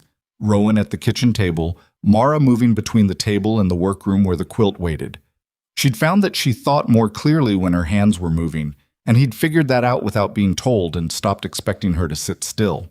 You need to open with the archive record, he said on the second night. Not the receipt. Lead with the independent confirmation, then present the receipt as what it confirms. Don't let them treat the receipt as the main document in question. She looked at him across the table. You've done something like this before. He was quiet for a second. My father lost land when I was young, back east, before I was driving cattle. I watched him try to fight it and get the sequence wrong. He picked up the archive copy and looked at it. He led with what he had, instead of what they couldn't argue with. By the time he got to the thing they couldn't argue with, the room had already decided. She'd thought she knew the outline of him. She was still finding the places where the outline didn't cover. I'm sorry, she said, about your father. He should have won. Rowan set the paper down. It wasn't a close call. He just didn't know how to present it. He looked at her. You'll know how. She wasn't sure of that, but she nodded because she was going to do it regardless of whether she was sure, and there wasn't much point in rehearsing uncertainty. She registered for the Land Authority meeting on Friday morning. The clerk who took her filing was a young woman she'd never seen before, recently hired, who processed the paperwork with brisk efficiency and didn't seem to know or care who Mara was. It was the cleanest official interaction she'd had in a month. Walking back, she passed the millinery shop. Lenora Pike was inside, visible through the glass, talking to the woman at the counter, wearing the kind of composed expression that meant she knew everything that was happening in the county clerk's office and had already absorbed the information and formed a position on it. Mara kept walking. She didn't look in again. But she felt Lenora's awareness like a pressure between her shoulder blades, that specific weight of being watched by someone who had decided you were a problem. 2 weeks until the Land Authority meeting. She had work to do. That weekend, Owen came by for what had become an irregular but regular arrangement. He'd show up when there was something to be done, she'd put him to work and pay him fairly, and they'd both pretend this was a purely practical transaction rather than what it actually was, which was something closer to habit. He'd gotten the east fence line in better shape than she'd expected for his age, and he could be trusted with the chickens, and he moved around the property now with the comfortable ease of someone who knew where things belonged. He was pulling weeds from the garden bed along the south wall on Saturday afternoon when he stopped and said, without preamble, Mrs. Pike came to our house. Mara set down the tool she was holding. When? Thursday. After supper. He kept his eyes on the weeds. She wanted to talk to my ma about the laundry work. Said she might need to reduce the arrangement. Didn't say why. The implication was not subtle. Owen's mother did laundry for the Pike household, and Lenora Pike had gone to their house 2 days after Mara filed for the Land Authority presentation, and the message in the timing was not subtle at all. Owen, she said carefully, what did your mother say? He pulled a weed with more force than it required. She said she'd need a week to find a replacement arrangement. Polite. Then she said she hoped Mrs. Pike had a comfortable autumn. He paused. She says that when she's angry, she gets real polite. Mara looked at him. Is your family going to be all right? We'll manage. He said it quickly, the way people said things when they needed to believe them. She crouched down next to the garden bed. Owen? Look at me. He looked up. He was trying to keep his face neutral and not entirely succeeding. 14 was a hard age for keeping things off your face. Your mother didn't do anything wrong, Mara said. You didn't do anything wrong. Whatever comes of this, it's not on your family. You understand? She shouldn't have done that to my ma. No, Mara agreed. She shouldn't have. He held her gaze for a second, then went back to the weeds. I'm going to pull all of these, he said, and the ones on the east side. Thank you, she said. She went back inside and stood at the workroom window for a moment, looking at nothing in particular. Lenora going to Owen's mother was a different category of move than filing legal documents, documents you could counter with other documents, going to a woman's employer, threatening her livelihood through her child. That was more personal, more deliberate. It was also, she thought, the kind of thing you did when you were starting to be afraid. She went to the quilt. The quilt was almost done. She hadn't fully registered it until she stood back that afternoon and looked at what was on the frame. 3/4 of it was pieced, the composition fully resolved except for the lower left corner, and the overall shape of the thing was unmistakable now. It wasn't what she'd planned at the beginning. It was better and stranger and more specific, and she wasn't sure she could have planned it if she'd tried. The brown wool center held everything the way the floor of a room held furniture. Not glamorous but necessary, solid without showing off. Her father's blue shirt ran across the right side and turned along the bottom, making an L shape she hadn't consciously planned that looked, from a distance, like a field and a fence, like the edge of a piece of land. The red calico from the salvage bundle caught light differently at different hours, going deep red in the morning and almost pink in direct afternoon sun. The white cotton with the embroidered edge, she still didn't know who had done that embroidery, whose hands had made those small, careful stitches, sat in the upper right where Rowan's dark green wool met it, and they settled each other like two people who'd just agreed on something. And the new piece, the one she'd added only this week, a strip of pale yellow cotton she'd found at the bottom of the salvage bundle, soft and faded, the kind of yellow that clothes went when they'd been washed many times over many years. She hadn't known where to put it until she'd been sitting with the almost finished quilt one night, and she'd looked at the lower left corner, the last open space, and she'd understood. It went there, right there, in the corner that had been empty longest. Not because it was the most beautiful piece or the most significant one, but because a composition needed something quiet in one corner, something that let your eye rest before it moved back to the center. She'd put it in on Friday night, and the quilt had been finished in its bones, even if the stitching wasn't done. She stood looking at it now in the Saturday afternoon light, Owen's steady sound of weeding coming faintly through the window, the smell of the season turning just outside, that dry, specific smell of August going into September, like the air was slowly changing its mind about something. This quilt needed to be seen. Not here, not in her workroom where only she and Rowan and occasionally Owen ever came, not folded into the chest with the others. The county harvest display was the first Saturday of October, 5 weeks out, 2 weeks after the land authority meeting. The same display she'd tried to enter in the spring before the quilt had landed in the street. But this was not the spring quilt. This was something else. She thought about what it would mean to show it there. In the same hall where the whole county gathered every year, where the Pikes sat at the long table reserved for major landholders, and Clara Voss arranged her dry goods displays, and every story the town told about itself got repeated and reinforced and smoothed down until it fit. She thought about what it would mean to put this particular quilt in that room, with its blue shirt road and its salvaged fabric and its embroidery from unknown hands and its pale yellow corner that asked you to stop and breathe. She thought about what it would cost her if it went wrong. Another scene in a public place. Another thing to be embarrassed about.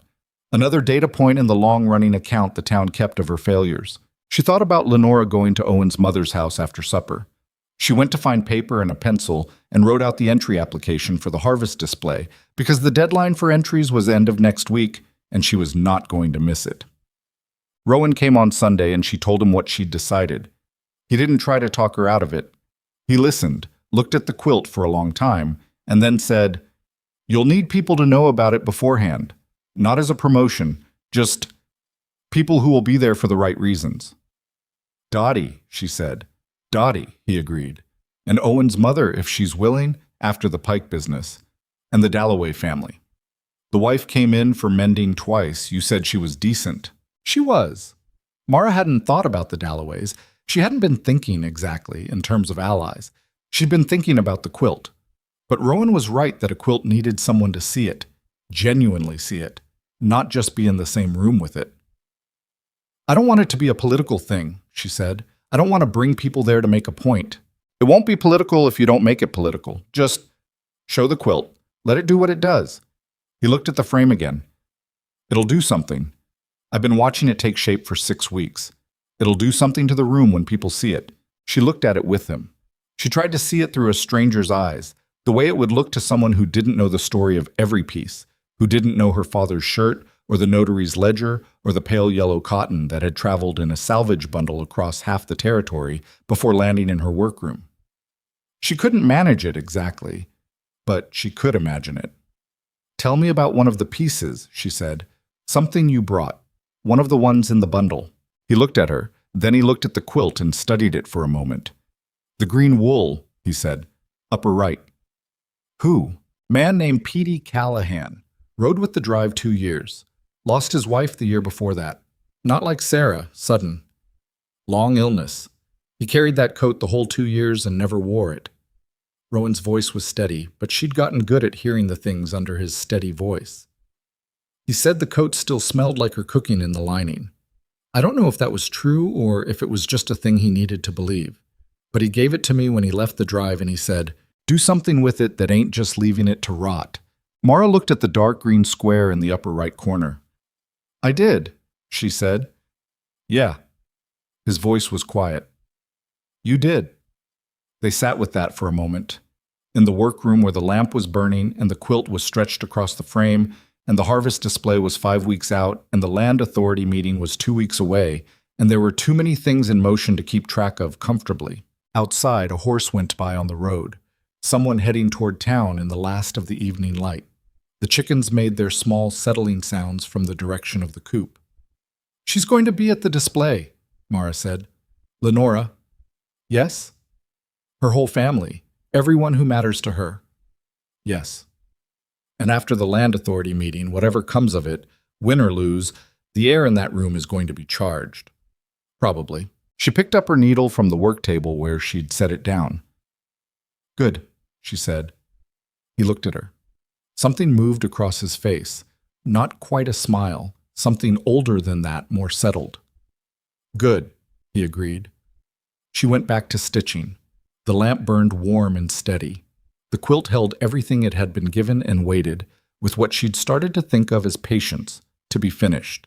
The land authority meeting was on a Tuesday in the county hall on the far end of Callaway's main street, a building that smelled of old wood and institutional purpose, the kind of place where decisions got made by men who believed they were being reasonable even when they weren't. Mara arrived 20 minutes early.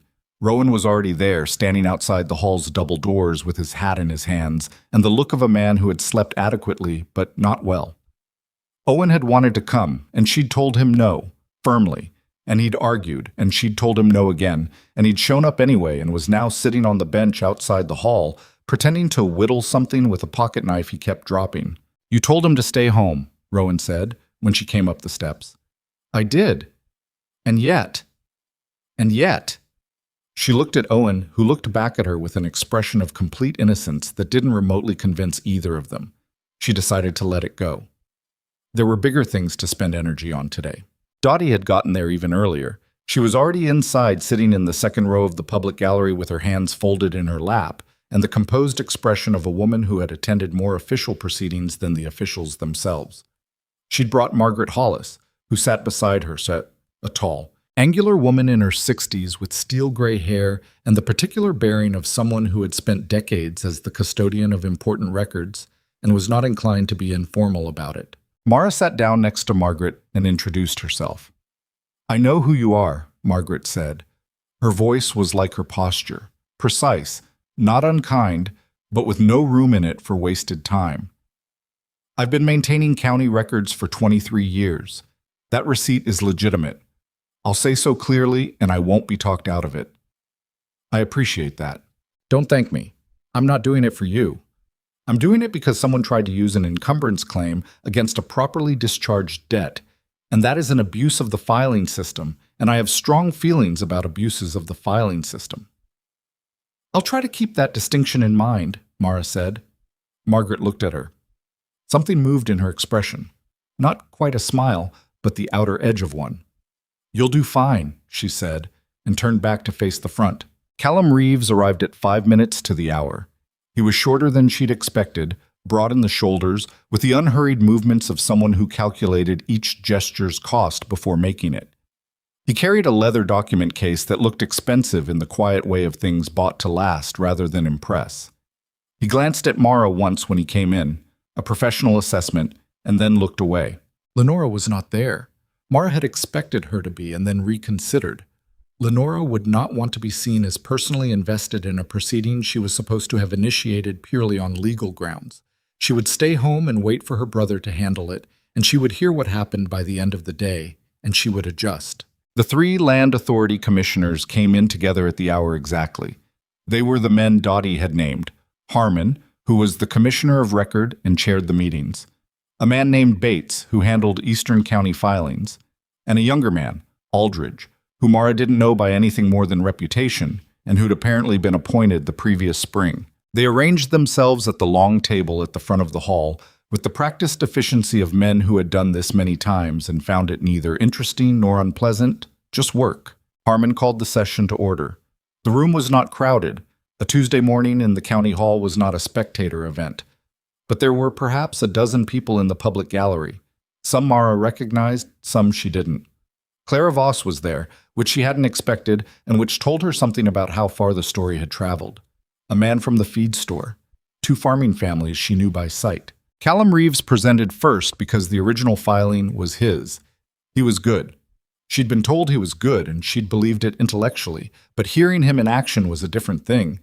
He laid out his challenge to her counterfiling with a precision that made everything sound inevitable, like the conclusions had been reached by pure logic and not by a woman who wanted Mara's land. He questioned the receipt's chain of custody. He raised doubts about the legibility of the notary stamp. He produced a document of his own, a statement from someone Mara had never heard of, purportedly a former associate of Robert Clearfield, suggesting the original debt may have been restructured rather than discharged. She listened carefully. Her hands were folded in her lap and she kept them still. When Reeves finished, Harmon looked at her. "Miss Ellison, you may present." She stood. She started with Margaret Hollis, because Rowan had been right about the sequence. She called Margaret to the front and let Margaret explain, in the precise language of someone who had spent 23 years caring for county records, exactly what Thomas Carey's notary ledger contained, and why it could not have been altered after the fact, and what the entry for the 14th of August matched, and what that meant. Aldridge, the younger commissioner, leaned forward during Margaret's testimony. He asked 3 questions, all of them specific, all of them the right questions. Margaret answered each one with complete confidence and cited the relevant archival procedure for each. Mara watched Callum Reeves's face during this portion of the testimony and saw him make a small, controlled adjustment. Not panic, nothing so useful as that, just a subtle repositioning of where he'd placed his certainty. Then Mara presented the documents. In order, with the archive copy first and the receipt second, and the original debt instrument third, so the commissioners could see the timeline laid flat. She walked them through it without drama, without the kind of performance that invited skepticism. Just the dates, the stamps, the signatures, the match between the receipt and the ledger entry. "The debt was discharged 20 years ago," she said. "Thomas Carey's ledger confirms the discharge. The receipt confirms the discharge. The original debt instrument is the only document here that supports the claimant's position, and it is the same document that 2 independent sources, the notary's own records and my father's receipt, establish as settled." She paused. "There is nothing to encumber." Harmon looked at the documents for a long moment. He looked at Bates, who looked at Aldridge. Aldridge was still looking at Margaret Hollis's certification. Reeves attempted a rebuttal. He was still good at it, smooth, measured, filing every rough edge down before it could catch on anything. But the certitude was gone from it, replaced by the slightly effortful quality of arguing uphill. The commissioners recessed for 20 minutes. When they came back, Harmon spoke for 4 sentences. The encumbrance was denied. The counterfiling was confirmed. The Ellison parcel was clear of any claim arising from the debt instrument in question. Any future filing on the same grounds would require new evidence not previously presented, and that evidence would need to be substantial. Mara sat very still for a moment after Harmon stopped speaking. Then she let out the breath she'd been carrying since the Friday she found the encumbrance filing in the county clerk's office. Dottie squeezed her arm. Margaret Hollis said, "As it should be." In the same tone she said everything. Rowan, standing at the back of the gallery because he'd arrived later than anyone and there were no seats left, looked at her across the room, and she looked back at him. And neither of them said anything because there wasn't anything to say that the moment wasn't already saying. Callum Reeves picked up his document case and left without speaking to anyone. He was a professional. He was not paid to linger. Outside, Owen was still on the bench. He'd given up on the whittling and was just sitting there, clearly having heard nothing through the heavy hall doors. When Mara came out, he looked at her face and said, "Well?" "It's done," she said. "We won." He sat there for a second. Then he made a sound that was mostly air and not quite a word, and went back to looking at the ground. But his whole body had shifted, that visible change that happened in people when a tension they'd been carrying was suddenly not there to carry. "Good," he said finally, in a voice that was trying to be casual and wasn't. "Good." Lenora Pike found out by mid-afternoon. Mara was certain of this without knowing the mechanism, the same way you were certain of rain without having been told the weather. The evidence was in the air, in the slight recalibration of how people moved around her in the thread shop when she came in late in the day for the brown she still needed, the way Gerald at the clerk's office found somewhere else to look when she passed the window. She did not see Lenora that day. She thought she might, expected some version of a reckoning, but the afternoon passed without it. By the time she was walking home in the long evening light, she'd started to think it wasn't coming today. She was wrong about that. It came on Wednesday. She was at the workroom window when she saw the Pike carriage come up the track, and her stomach did the thing it had been doing for 6 weeks when anything related to Lenora appeared. A tightening, a brief cold awareness of how much was at stake. Then she put the thing she was holding down carefully and went to the door. Lenora came alone, which Mara hadn't expected. She was dressed plainly for her, no company clothes, and she looked, not diminished exactly, but compressed, like something that had been taking up a lot of space had been let out of her. They looked at each other across the porch. "I won't come in," Lenora said. "All right." A pause. Lenora looked at the yard, at the barn, at the fence line. "Your fence is coming in well. Owen Fitch has been helping." "I see." She was quiet for a moment. "Callum told me how it went." "I assumed." "He said the archive woman was persuasive. She said it without inflection, like she was reporting a fact. He said she had everything." "She did." Lenora was quiet again. A crow landed on the fence post and then thought better of it and left. The afternoon was warm, the kind of warm that was the last of the season rather than the beginning of it, borrowed heat. "I'm not here to apologize," Lenora said. "I want you to know that." Mara looked at her. "Then what are you here for?" "To tell you," Lenora stopped, started again. The effort of it was visible, and Mara thought, oddly, that this was the most honest she'd ever seen the woman. "To tell you that I know what I did was wrong, and that I know you know, and that I would prefer not to have it said aloud in public, which I understand gives you something worth having." Mara took that in. "You're not asking me to stay quiet." "No, I'm explaining that I know you could do otherwise if you chose to." Lenora met her eyes. "I'm not asking for anything. I'm just being clear about what I understand the situation to be." Mara studied her. In 36 years, she had never seen Lenora Pike stand on anyone's porch and be clear about what she understood anything to be, not in any way that cost her something. It wasn't an apology. It wasn't even close to one. But it was a kind of accounting, and it had taken something to do it. "Go home, Lenora," she said. Not unkindly, just plain. Lenora nodded once and got back in the carriage and drove back down the track to the road. Mara stood on the porch for a minute after the carriage was gone, looking at the place where it had been.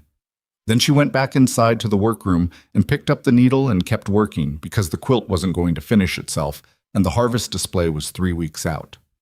She finished it on a Thursday night, 11 days before the display. She knew it was done the same way she'd always known, not by reaching the last stitch, though she reached that too, but by the quality of the silence after the needle went through the final time. The quilt had a different kind of presence when it was complete. It held itself differently on the frame, the way a room changed when everyone who was going to walk in had walked in. She took it off the frame and spread it across the work table, all of it visible at once for the first time. She had made quilts since she was 14 years old. She knew, honestly and without particular pride, that she made them well. She had never made one like this. It was not beautiful in the way decorative things were beautiful. Not symmetrical, not color-matched in the expected sense, not arranged to please a first glance. It was beautiful the way a face was beautiful after you'd known it long enough to stop seeing the parts and start seeing the whole. Every piece had its reason and its story. Nothing was wasted, nothing was there for show. She sat with it for a while, in the lamplight, just looking. Then she went to bed. She showed it to Rowan the next morning. He came in from the road and she brought him straight to the workroom without preamble and spread it across the table the same way she'd done the night before. He looked at it for a long time. Long enough that she stopped watching his face and went back to looking at the quilt herself, because the waiting was easier when she had something to look at. "There," he said finally. Just that. She looked at him. He was looking at the upper right corner where the green wool met the white cotton with its small embroidered edge. Petey Callahan would be glad, he said. His voice was steady, but only just. She nodded. She didn't say anything. He looked at the blue shirt stripe running along the right side. Your father. Yes. He looked at the pale yellow in the lower left. What's this one? I don't know whose it was. It came in the bundle without a name. She looked at it. I think that's all right. Some things don't need a name to have a place. He was quiet for a moment. Sarah would have said exactly that. She looked at him. He was still looking at the quilt, and there was something in his face she'd seen in glimpses before, but not like this. Not this openly present grief and something else occupying the same space without fighting each other. I want to show it at the harvest display, she said.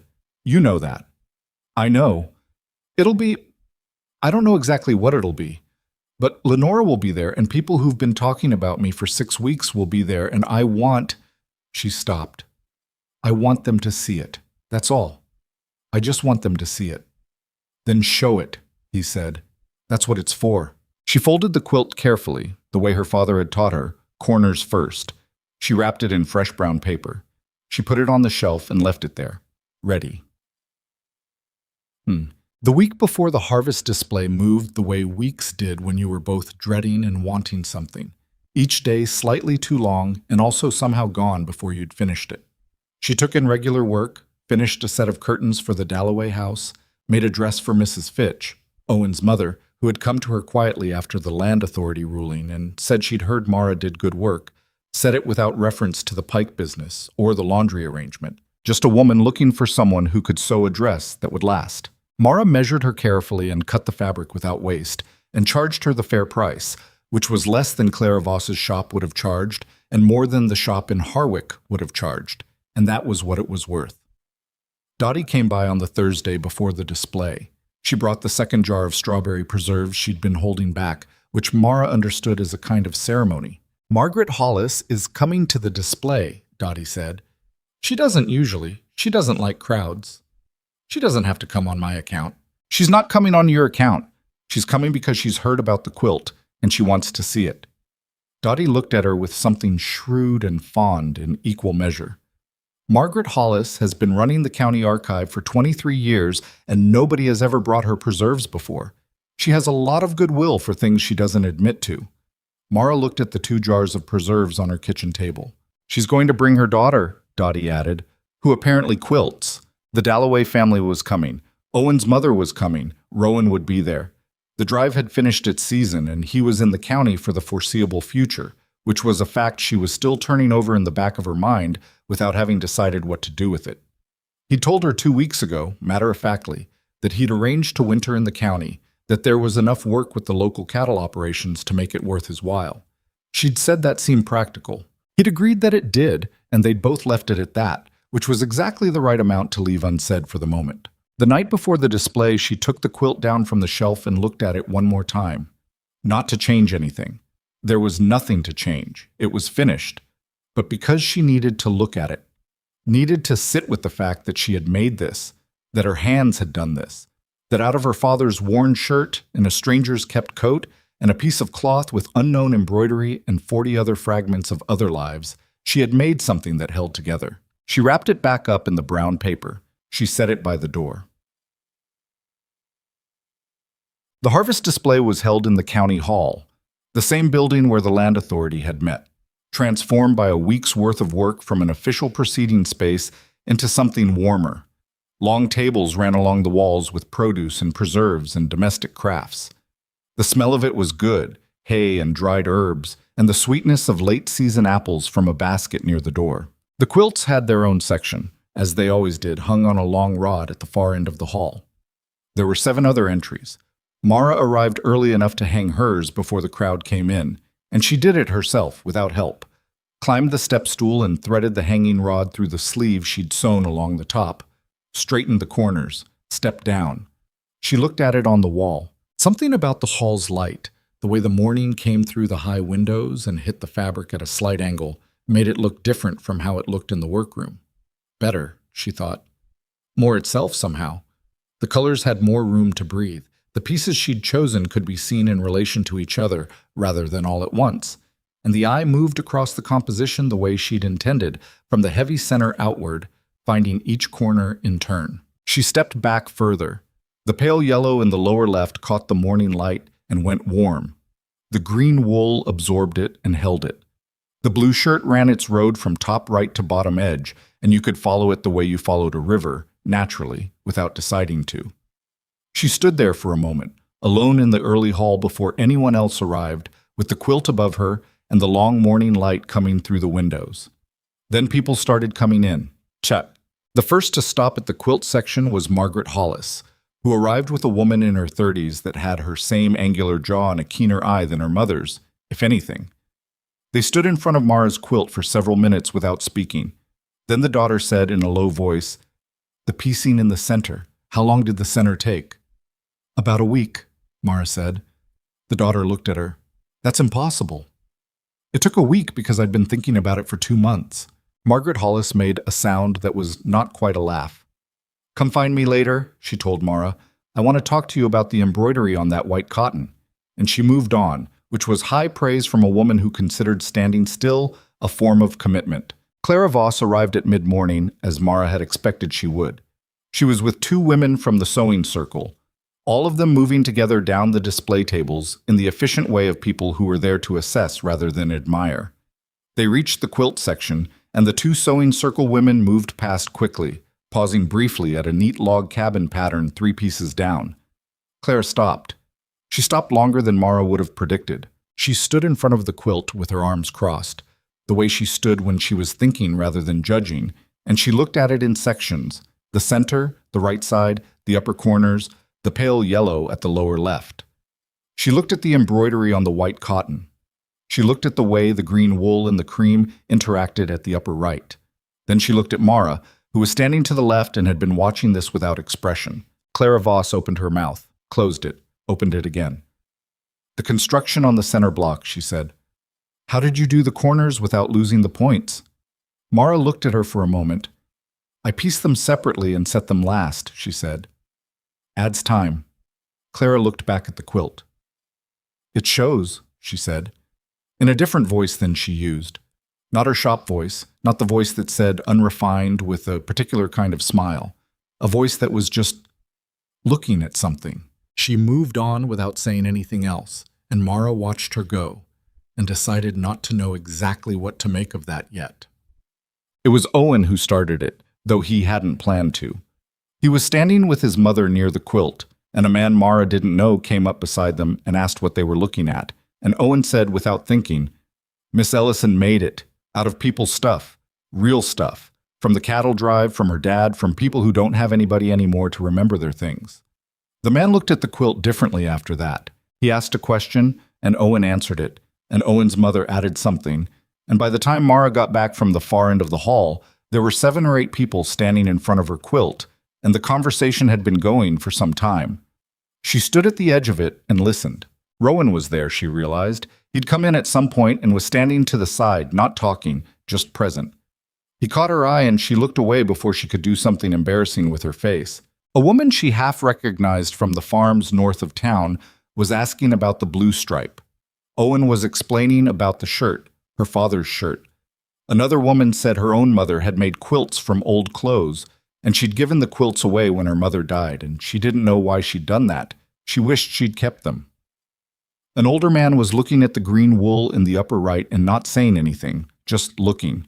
Mara moved into the group and someone stepped aside to let her through, and suddenly she was in the center of it, next to the quilt, and people were looking at her. She wasn't a person who talked easily in groups. She had always known this about herself, but she looked at the quilt. Her father's shirt, Petey Callahan's coat, the unknown embroidery, the yellow cotton that had no name, and she said the first honest thing that came to her. "Most of these pieces were going to be thrown out," she said. "They were too worn to use, or the person who owned them was gone, or nobody knew what to do with them." She looked at the quilt. "I think damaged things still have a place.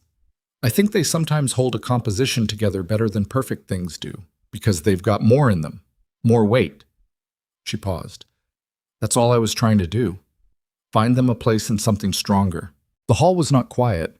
It was a busy Saturday. Voices everywhere, children at the produce tables, someone's dog that had gotten in and was being removed with loud objection.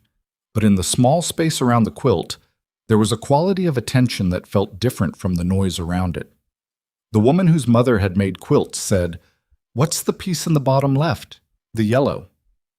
"I don't know who it came from," Mara said. "It came without a name." "I have fabric like that," the woman said, "from my grandmother. I never knew what to do with it." A pause. Would you take a piece for one, if someone brought you fabric like that?" Mara looked at her. "Yes," she said. "I would." That was how it started. Slowly, the way most real things started. Not a dramatic turning point, just a question and an answer, and then another question. Dottie came and stood beside her at some point and murmured, "There are people who want to talk to you." And Mara said, "I can see that." And Dottie said, "I mean people who have been unkind to you and now feel bad about it. So be ready." And Mara said, "I know." And she was, more or less.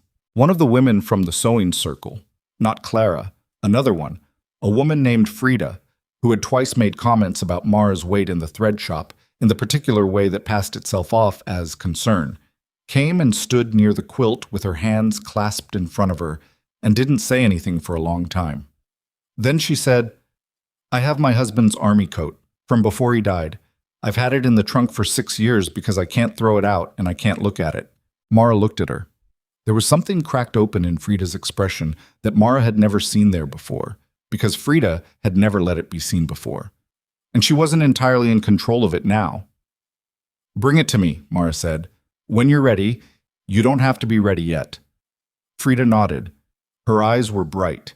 She walked away quickly, and Mara let her. Lenora arrived at noon with her husband and 2 of her daughters, the way she always arrived at the harvest display, announced by the particular quality of attention that followed people who were accustomed to being the center of things. She moved through the hall with that calibrated ease, pausing at the right tables, saying the right things. The practiced performance of a woman who had been performing it for so long it had become genuine. She reached the quilt section. Mara saw her see it, watched the performance pause.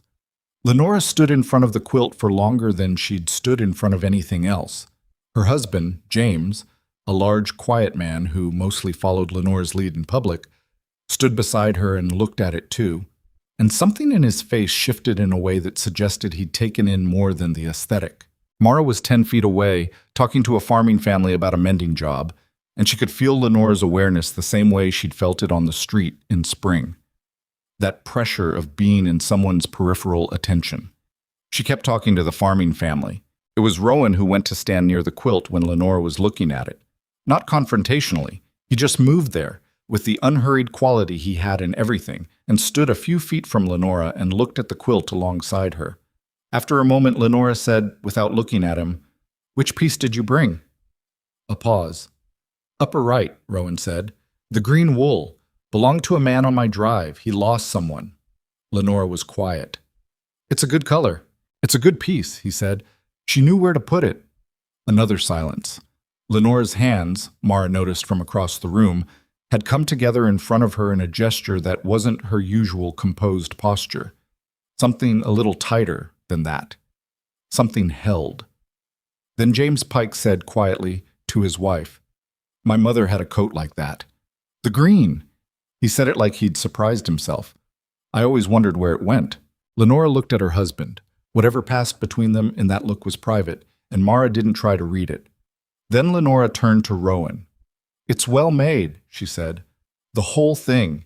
She said it like it cost her, because it did, and she knew it, and she said it anyway. Rowan nodded, once, said nothing. Lenora moved on.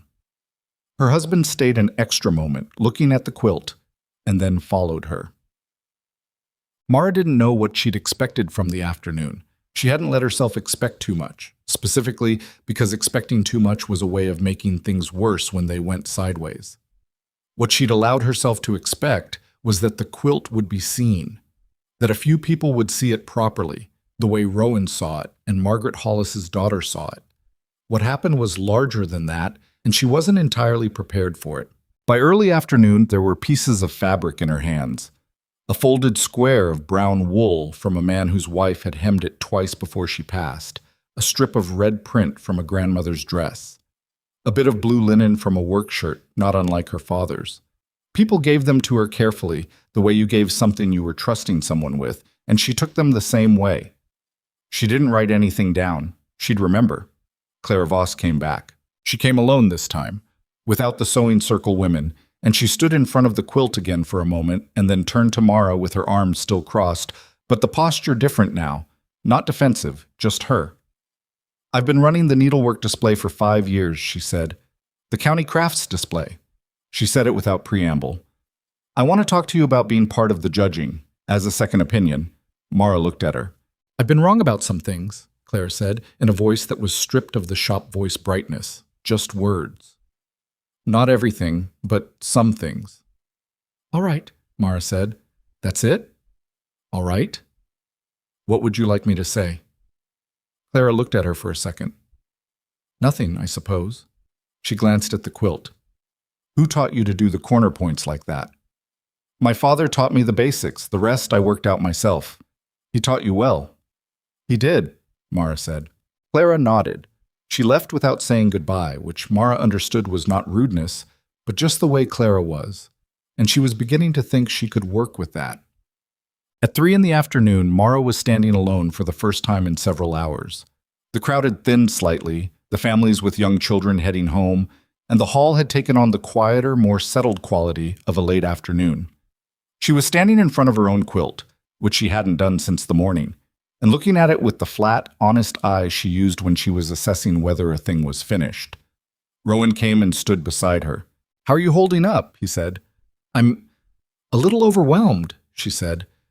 "I didn't expect—" She stopped, looked at the room. "Frida Hallman told me about her husband's coat. I heard. She's been horrible to me for 15 years. She has." He was quiet. "People contain a lot of things. Most of them don't have an occasion to take them out." She thought about that. Thought about all the pieces in the quilt, the ones that had been in trunks and back of closets and tucked under other things, brought out by someone finally deciding the occasion was right. "I don't know what to do with today," she said. "You don't have to do anything with it today." He shifted slightly, and his shoulder was just touching hers. The lightest possible contact, not demanding anything. "You showed the quilt. It did the thing you knew it would do. The rest of it is just people catching up to something that was already true." She looked at the pale yellow corner. Something in her eyes was doing something she'd rather it didn't. But she was 36 years old, and she'd learned that the things you'd rather your eyes didn't do were often the things they did most reliably when you were tired and had been braced for a fight all day, and the fight had turned into something else entirely. "My father would have liked today," she said. "What was he like?" "Quiet, stubborn. He did things right even when there was no one watching to know the difference." She looked at the blue shirt running along the right side of the quilt. He would have found this all very excessive and been secretly pleased about every second of it. Rowan made a sound that was a laugh, low and genuine. She took a breath. "Thank you for all of it, the last 6 weeks. You didn't need me for any of the important parts." "No," she agreed, "but having you there mattered anyway." He looked at her. The afternoon light came through the high windows and the hall was quiet around them, and the quilt hung there being what it was. "I know," he said. "It mattered to me too." She looked at the quilt for another moment. Then she picked up the bundle of fabric pieces people had been giving her all day and held it carefully, because they were not hers. Not exactly. They were lent to her, trusted to her, to put somewhere they could still be part of something. She was already thinking about the next quilt. The bundle of fabric pieces sat on the workroom shelf for 3 days before Mara touched it. Not because she was avoiding it. She had mending work that came due the Monday after the harvest display. The Dalloway curtains needed final hemming, and 2 shirts from a family she didn't know well had come in with a note asking if she could have them by Wednesday. She did the work because the work was there, and because the rhythm of it helped her think, and she needed to think, because the harvest display had left her with more to process than she'd anticipated, and she was doing it slowly, the way she did most things, carefully, in the order that made sense, not rushing toward conclusions before she'd properly looked at everything in between. On the 3rd day, she took the bundle down. She untied the cloth it was wrapped in and spread the pieces out on the work table the way she always started, looking first, touching second, deciding third. There were 11 pieces in total, each one given to her by someone whose name she knew and whose reason she understood, even the ones who hadn't explained themselves. The brown wool from the man whose wife had hemmed it twice, the red print from the grandmother's dress. Frida Hallman's husband's army coat had not arrived yet. Frida had said she needed a week, but Mara had set aside space for it in her mind, the way you held a seat at a table for someone you were certain was coming. She looked at what was there, thought about what was missing, started to understand dimly what this next quilt wanted to be. It was going to be harder than the last one, she thought. Not technically. Technically, she was better now than she'd been 6 weeks ago. The discipline of the last quilt having sharpened something in her hands. Harder because the last quilt had been about her father and about salvage and about things that were already gone. This one was going to be about people who were still here and still hurting, still carrying their wool coats and trunks and their red prints in the backs of their minds. And working with the living was always more complicated than working with the departed. She was still looking at the pieces when Rowan knocked on the door frame. She hadn't heard him come in. He'd taken to not announcing himself in a formal way, which she'd noticed and not objected to, the kind of small permission that accumulated quietly in arrangements between people who were figuring each other out. He came to the workroom door and leaned against the frame and looked at the table. "Starting already," he said. "Thinking about starting." "There's a difference?" "At this stage, yes." She turned a piece of red print over in her hands. "When I'm starting, I'm just picking things up and putting them down. When I'm thinking about starting, I'm working out the logic before I move anything." He came into the room and sat in the chair by the window. He'd claimed it gradually over the past weeks, the way people claim chairs, and it had become his without discussion. "What's the logic so far?" "I don't know yet." She set the red print down. The last quilt was about pieces that had been discarded. These, she gestured at the table, these were held on to. That's a different problem. He thought about that. Held on to but not used. Yes, there's a difference between keeping something and doing something with it. She looked at the pieces again. Some of these people have been carrying these things for years and they didn't know what to do with them. So I need to figure out what you do with something that's been kept out of love and not out of use. "You make it useful," he said. "Or you make it beautiful enough that useful isn't the point anymore." He was quiet for a moment. "Can it be both?" She looked at him. "That's what I'm trying to work out." Outside the window, the October light was thin and clear, the kind of light that happened when the season had finally committed to itself. No more borrowed warmth, no more summer hedging. Just fall, direct and specific, making everything look slightly more real than it had a month ago. Rowan left 3 days later. Not far and not for long. He'd been straightforward about this. Had told her in mid-September that he had business to settle back in the Eastern Territories before he could properly winter in Callaway County. A matter of some cattle he'd co-owned with another driver, a partnership arrangement that needed dissolving in person, some paperwork around a property he'd been paying storage on for 2 years that held, among other things, Sarah's 4 quilts. He told her this plainly, with the same quality of plainness he brought to most things, and she received it the same way. He left on a Tuesday. Owen watched him ride out from the gate with a studied neutrality that didn't fool anyone. "He's coming back," Mara said. "I know," Owen said, clearly didn't fully believe it. "He said he'd be back before the first hard frost." "That's what people say." She looked at him. He was taller than he'd been in August.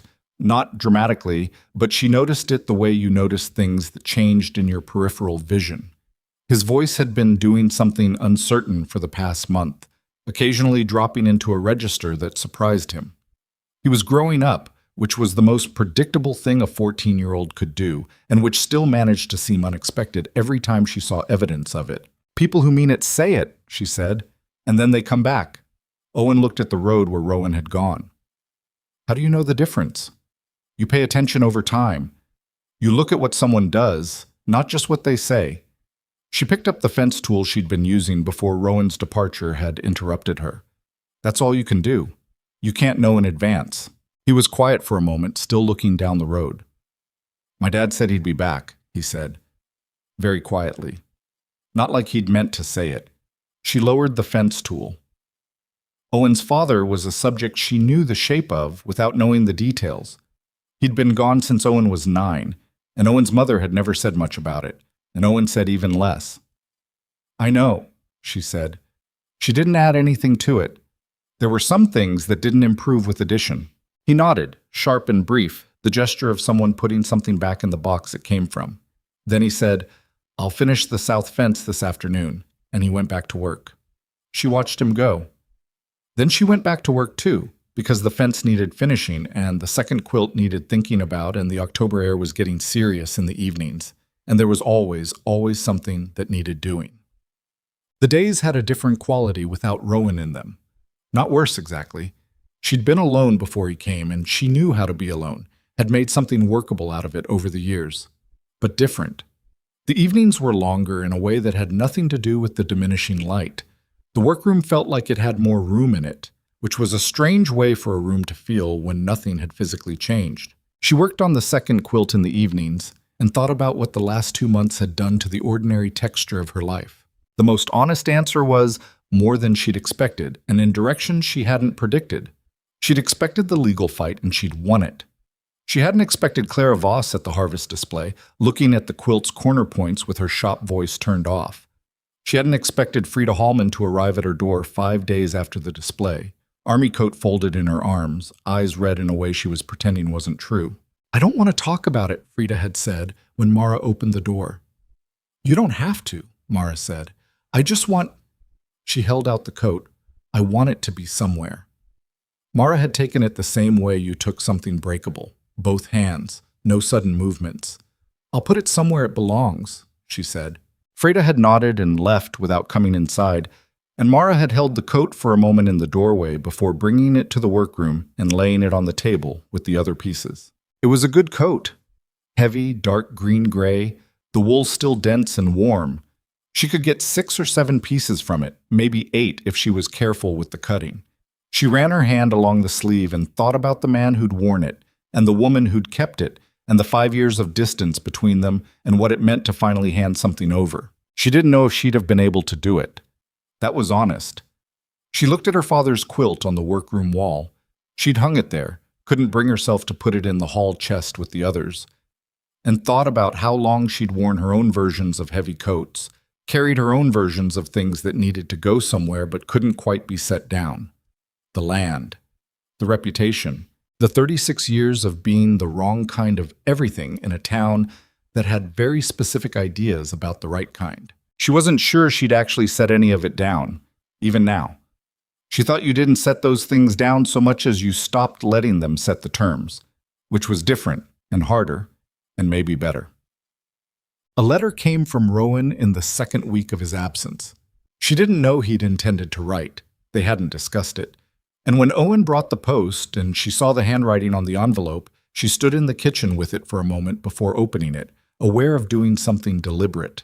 He wrote the way he talked, directly, without unnecessary ornamentation. The partnership dissolution had taken longer than expected, but was nearly finished. The property was settled. He'd decided not to keep paying storage on the larger items, which meant he was shipping some things back to the county, including, he wrote, the 4 quilts. He'd kept them in his sister-in-law's attic long enough, he said. He wanted them somewhere they'd be used and looked at, and not just preserved in the dark. She read that sentence twice. He expected to be back by the second week of November, he said, before the first hard frost, as promised. He hoped the second quilt was coming along. He'd noticed at the harvest display that she'd been taking pieces from people, and he was curious what she was going to do with them. She put the letter on the shelf in the workroom above the piece bundle where she could see it when she was working. She wrote back 2 days later because she wasn't someone who let things sit unanswered when an answer was called for. She told him the second quilt was in the logic stage still. She told him Frida had brought the coat. She told him Owen was getting taller and pretending not to miss him, which Owen would have objected to if he'd known she'd said it, but it was true. She told him she was glad the quilts were coming back to where they'd be looked at. She didn't write everything she might have written. There was a version of the letter that said more, that addressed the thing neither of them had addressed directly, that named what was growing between them in the plain honest terms they both seemed to prefer. She drafted it in her head and decided against sending it, Not because she was afraid of it, but because some things needed to happen in person, in real time, where you could see the other person's face and adjust accordingly. Letters were good for facts. The other thing was not a fact yet, not quite, and it would be when he was back and they were both in the same room again. She sent the shorter letter. She went back to the quilt. Dottie started the new sewing circle in the 3rd week of October. This had not been Mara's idea, which was important to understand. Dottie had conceived it, organized it, sent out the invitations, booked the back room at the community hall on Thursday evenings, and informed Mara that she would be there. Mara had said she wasn't a joiner. Dottie had said that was irrelevant. She was the reason the circle existed. She was going. The first meeting was 8 women. Mara knew 4 of them well, and 2 by sight, and 2 not at all. Claire Voss was there, which was the most surprising thing, and she arrived with her own sewing basket and set it on the table with the matter-of-fact competence she brought to everything and said nothing about how strange it was to be there, which Mara took as a form of grace. The second woman Mara didn't know turned out to be a woman named Berta, who lived on the North Ridge and who had been making quilts for 40 years, and who looked at Mara's description of her corner point method with an expression that went from polite interest to sharp professional attention in about 10 seconds. "Show me," Berta said, and pushed a piece of fabric across the table. Mara showed her. Berta watched. Then Berta showed her something in return, a way of handling bias-cut pieces that Mara had been struggling with for years, solved in a 3-minute demonstration that made her feel both mildly embarrassed and very glad she'd come. That was what the circle was, in the end. Not a social occasion, not exactly, though it became that too over the following weeks. It was people who knew things sharing them with people who needed to know them, which was such a simple transaction that it seemed almost too obvious to require a Thursday evening and a booked room, except that it had apparently required exactly that, because without the occasion it hadn't been happening. Owen's mother came to the 3rd meeting. She sat next to Mara and brought a piece of mending she'd been putting off because the seam configuration had her puzzled, and Mara talked her through it. And by the end of the evening, the mending was done, and she'd also told Mara something about a new laundry arrangement she'd found with the Aldridge family, one of the county commissioners, as it happened, that paid better than the Pike arrangement had. And she said this without emphasis or editorial comment, just as a fact, but she met Mara's eyes when she said it with an expression that communicated something further. "Good," Mara said. "It is," Owen's mother said, and they left it there. Rowan came back on the 12th of November. The first hard frost had come on the 9th, which meant he'd missed his own deadline by 3 days, and she'd started to do the thing she'd told Owen not to do, which was decide she'd misjudged him. She'd gotten as far as being annoyed about it before the annoyance shifted into something closer to worry, which was worse, and she'd put that away too and just kept working on the quilt, because the quilt was something she had control over, and the weather in the Eastern Territories was not. She was in the yard when he came up the track. The morning was cold, the breath showing, the grass along the fence rigid with frost. He looked tired in the bone-deep way of someone who'd been moving for days and sleeping in inns, and the paint mare was plodding rather than walking. He had the saddlebags and also 2 packs strapped across the back, more than he'd left with. She stood where she was. He pulled up and looked down at her. 3 days late, she said. Road was washed out near Harwick. I had to come around. He swung down. I said before the first hard frost. The first hard frost was the 9th. I know. He didn't apologize for it, just stated the fact and let it stand.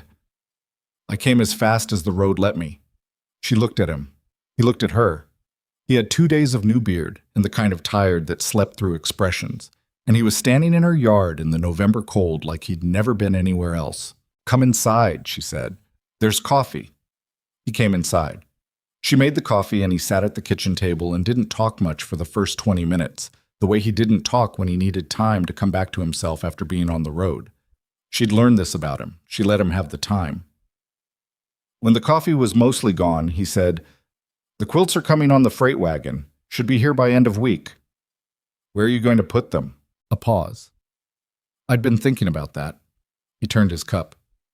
I wanted to talk to you about something. All right. He looked at the table for a moment, then at her. I've been driving cattle for 8 years.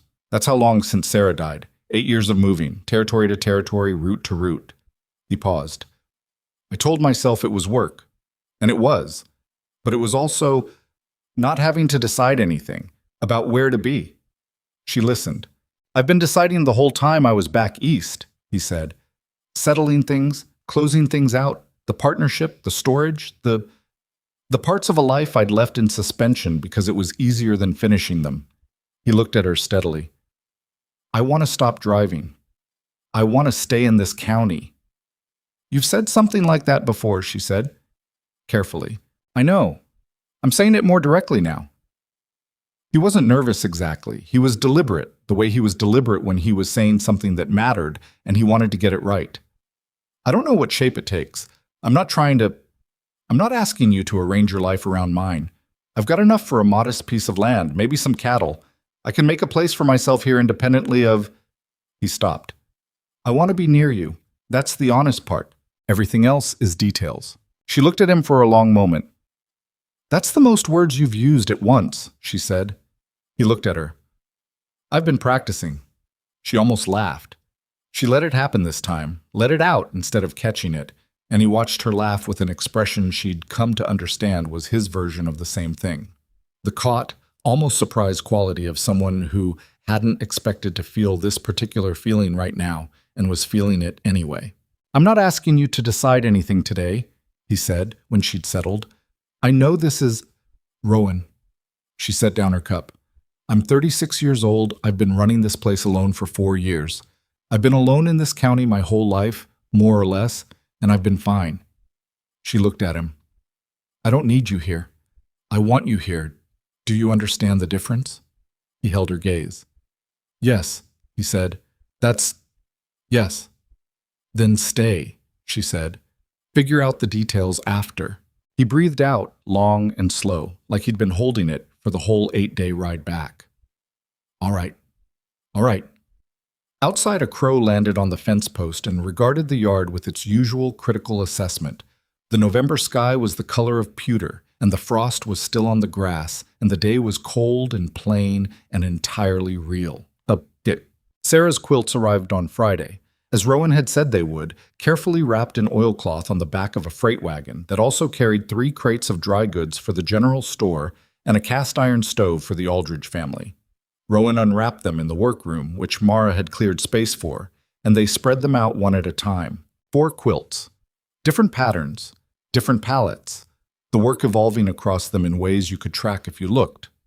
The earliest one rougher at the edges, the construction still finding itself. The last one sure and particular, the work of someone who had stopped apologizing for how they did things. Mara looked at them for a long time. Rowan stood beside her and was quiet. "She was very good," Mara said finally. "Yes, the last one especially." She looked at the 4th quilt, the deep blues and grays of it, the way the center was constructed so your eye kept returning to it. "This is the work of someone who knew what they were doing." She'd have said she was still learning.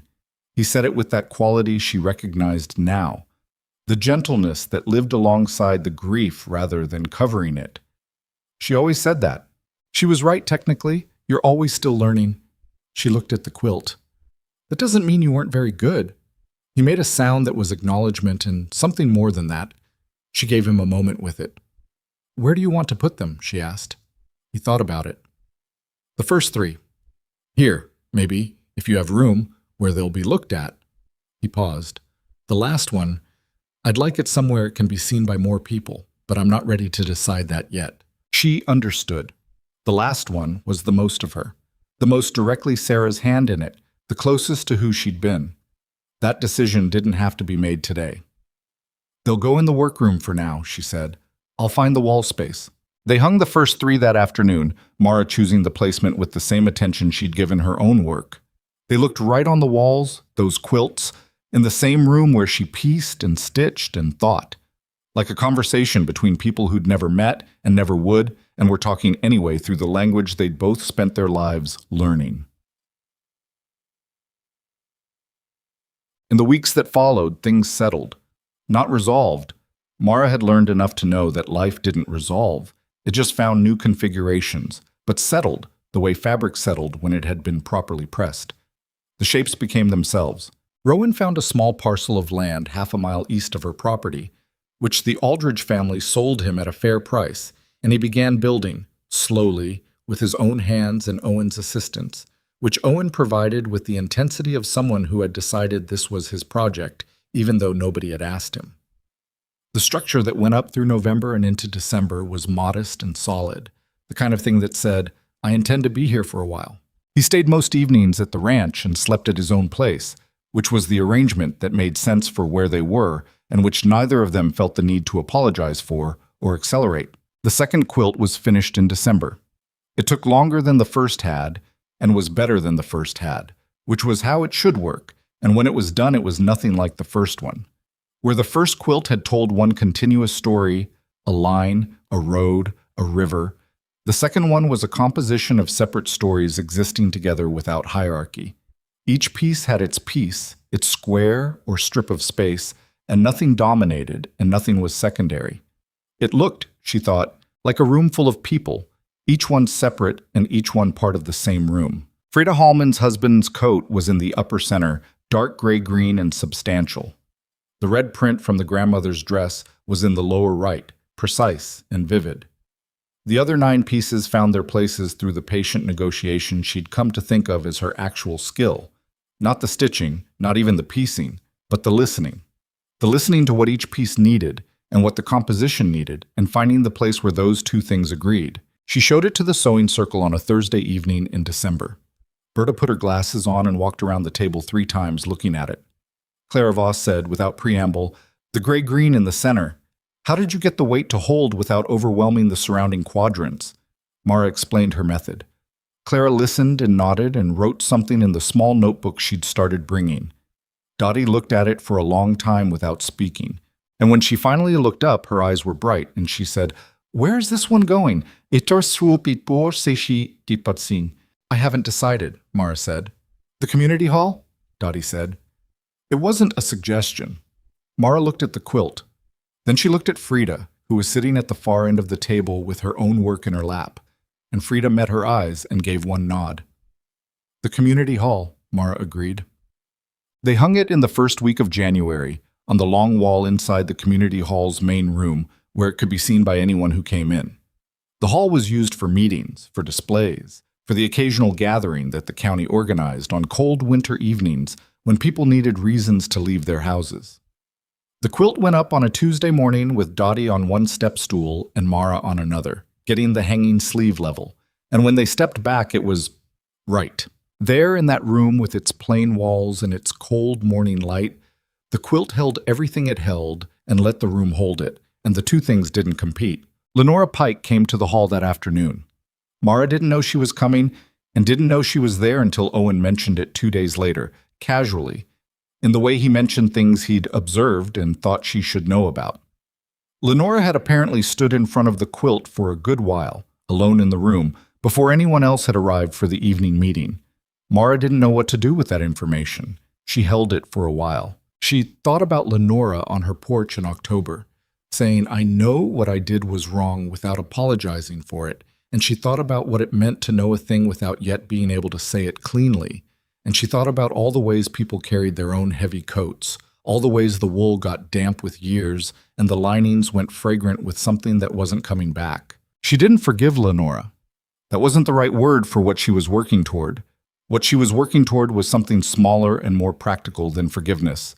A willingness to share a county, to pass on the street without the weight of it, to acknowledge that the woman had done something calculated and wrong, and had also stood in front of a quilt for a long time in an empty room, and that both of those things were true at once. People contained a lot of things. She'd learned that in the past year. She was still learning it. January was cold and specific, the kind of winter that didn't apologize for itself. Rowan's structure on the east parcel was enclosed by then, walls and roof, not finished inside but weather-tight, and on the days he worked there she could see the smoke from the small stove he'd set up, and it looked like what it was, someone building something they meant to stay in. Owen turned 15 in January and came to the ranch on his birthday because there was a fence section that needed attention and he'd appointed himself responsible for it, and Mara made a cake with dried apple because she had it, and because some occasions deserved more than the occasion. He ate 2 pieces and didn't say it was his birthday, and she didn't say she knew, And they worked on the fence in the afternoon, and by the end of it, the section was sound, and the light was going gold and thin over the east pasture. "You're going to be all right," she told him when he was getting ready to leave. "I want you to know that." He looked at her. He was getting better at holding a look without flinching from it, which was one of the things 15 was going to do for him. "You don't know that," he said. "No," she agreed, "but I know you've got more than you think you have, and I know you'll have people around who'll tell you the truth about it." She looked at him. "That counts for something." He didn't say anything to that. He nodded, the short, sharp nod of someone putting something into themselves where they'd be able to find it later, and he walked down the track toward the road. She watched him until he turned onto the road and was gone. The third quilt she started in February. This one she knew from the beginning what it was going to be. Not planned. She still didn't plan them, not in the architectural sense. But there was something she understood now. After the first one and the second one, and the months of the sewing circle, and Frida's coat, and the 100 small exchanges of fabric and trust and reluctant honesty that had happened between people in this county who'd been pretending for years that they didn't need anything from each other. The third quilt was going to be about what you built with what you had left. Not what you'd lost and not what you'd salvaged.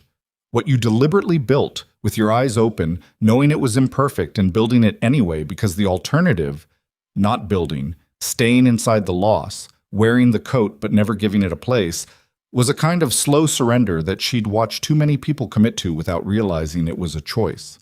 She spread the first pieces on the workroom table on a cold February morning, with the sun coming through the east window and catching the fabric, making the colors jump slightly. From the shelf above, Sarah's last quilt looked down at the room in its deep blues and grays. Her father's quilt was on the opposite wall, the blue shirt stripe running its road along the right side. Rowan was at the kitchen table with a cup of coffee, looking at a survey map of his east parcel, frowning at something in the northeast corner that he'd been meaning to have someone look at properly. Outside, the frost was still on the grass, but the sky was clear, a hard winter blue that meant the day was going to be cold and bright and entirely bearable. "What are you thinking?" he said without looking up from the map. She looked at the fabric pieces. "I'm thinking this one's going to take longer." "How long?" "I don't know. As long as it needs." He looked up. She was turned away from him, facing the work table, and she knew he was looking at her the same way she'd felt him looking at her for months now, but not possessively, not with the ownership people sometimes put in looking, but with the steady attending quality of someone who found what they were looking at genuinely worth their attention. She'd been on the other side of that kind of looking for 36 years, which meant she understood precisely how rare it was. "Take as long as it needs," he said. She picked up the first piece, a strip of deep brown wool, new, not salvaged, something she'd bought because the composition needed it, because you couldn't always build only from what other people had left behind. Sometimes you had to bring something of your own.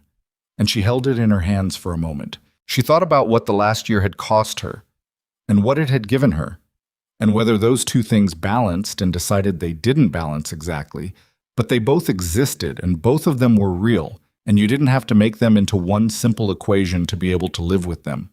You could hold them both. You could hold the loss and the land and the quilt on the community hall wall and the women in the Thursday circle, and Frida's lightened eyes, and Owen's 15-year-old nod, and Rowan's smoke from the east parcel, and Sarah's blues and grays on the workroom wall, all of it at once. All of it complicated, none of it clean. That was what she'd learned, not from any single moment, but from the accumulation of them, the slow building of evidence until the conclusion was undeniable, that the holding was the thing, not the having, not the solving, not the winning of the legal fight, or the public recognition at the harvest display or any particular outcome. The holding.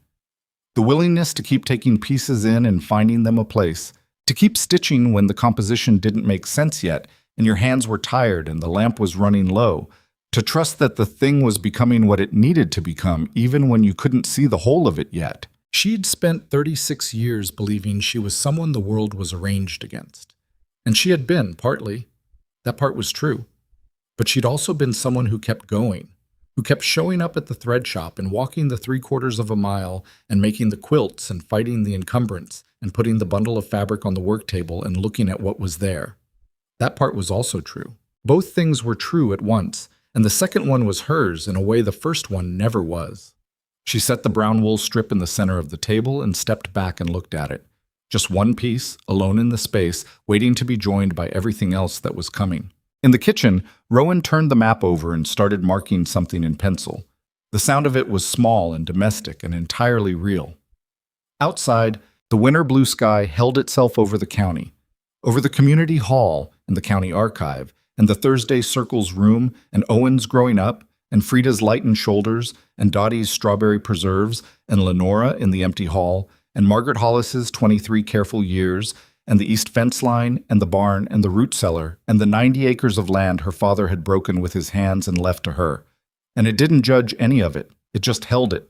The way good fabric held a composition. The way a good woman held a town without being recognized for it, without needing to be, just doing it because she was built for it, and because somebody had to. And she was here. She picked up her needle. She started to work.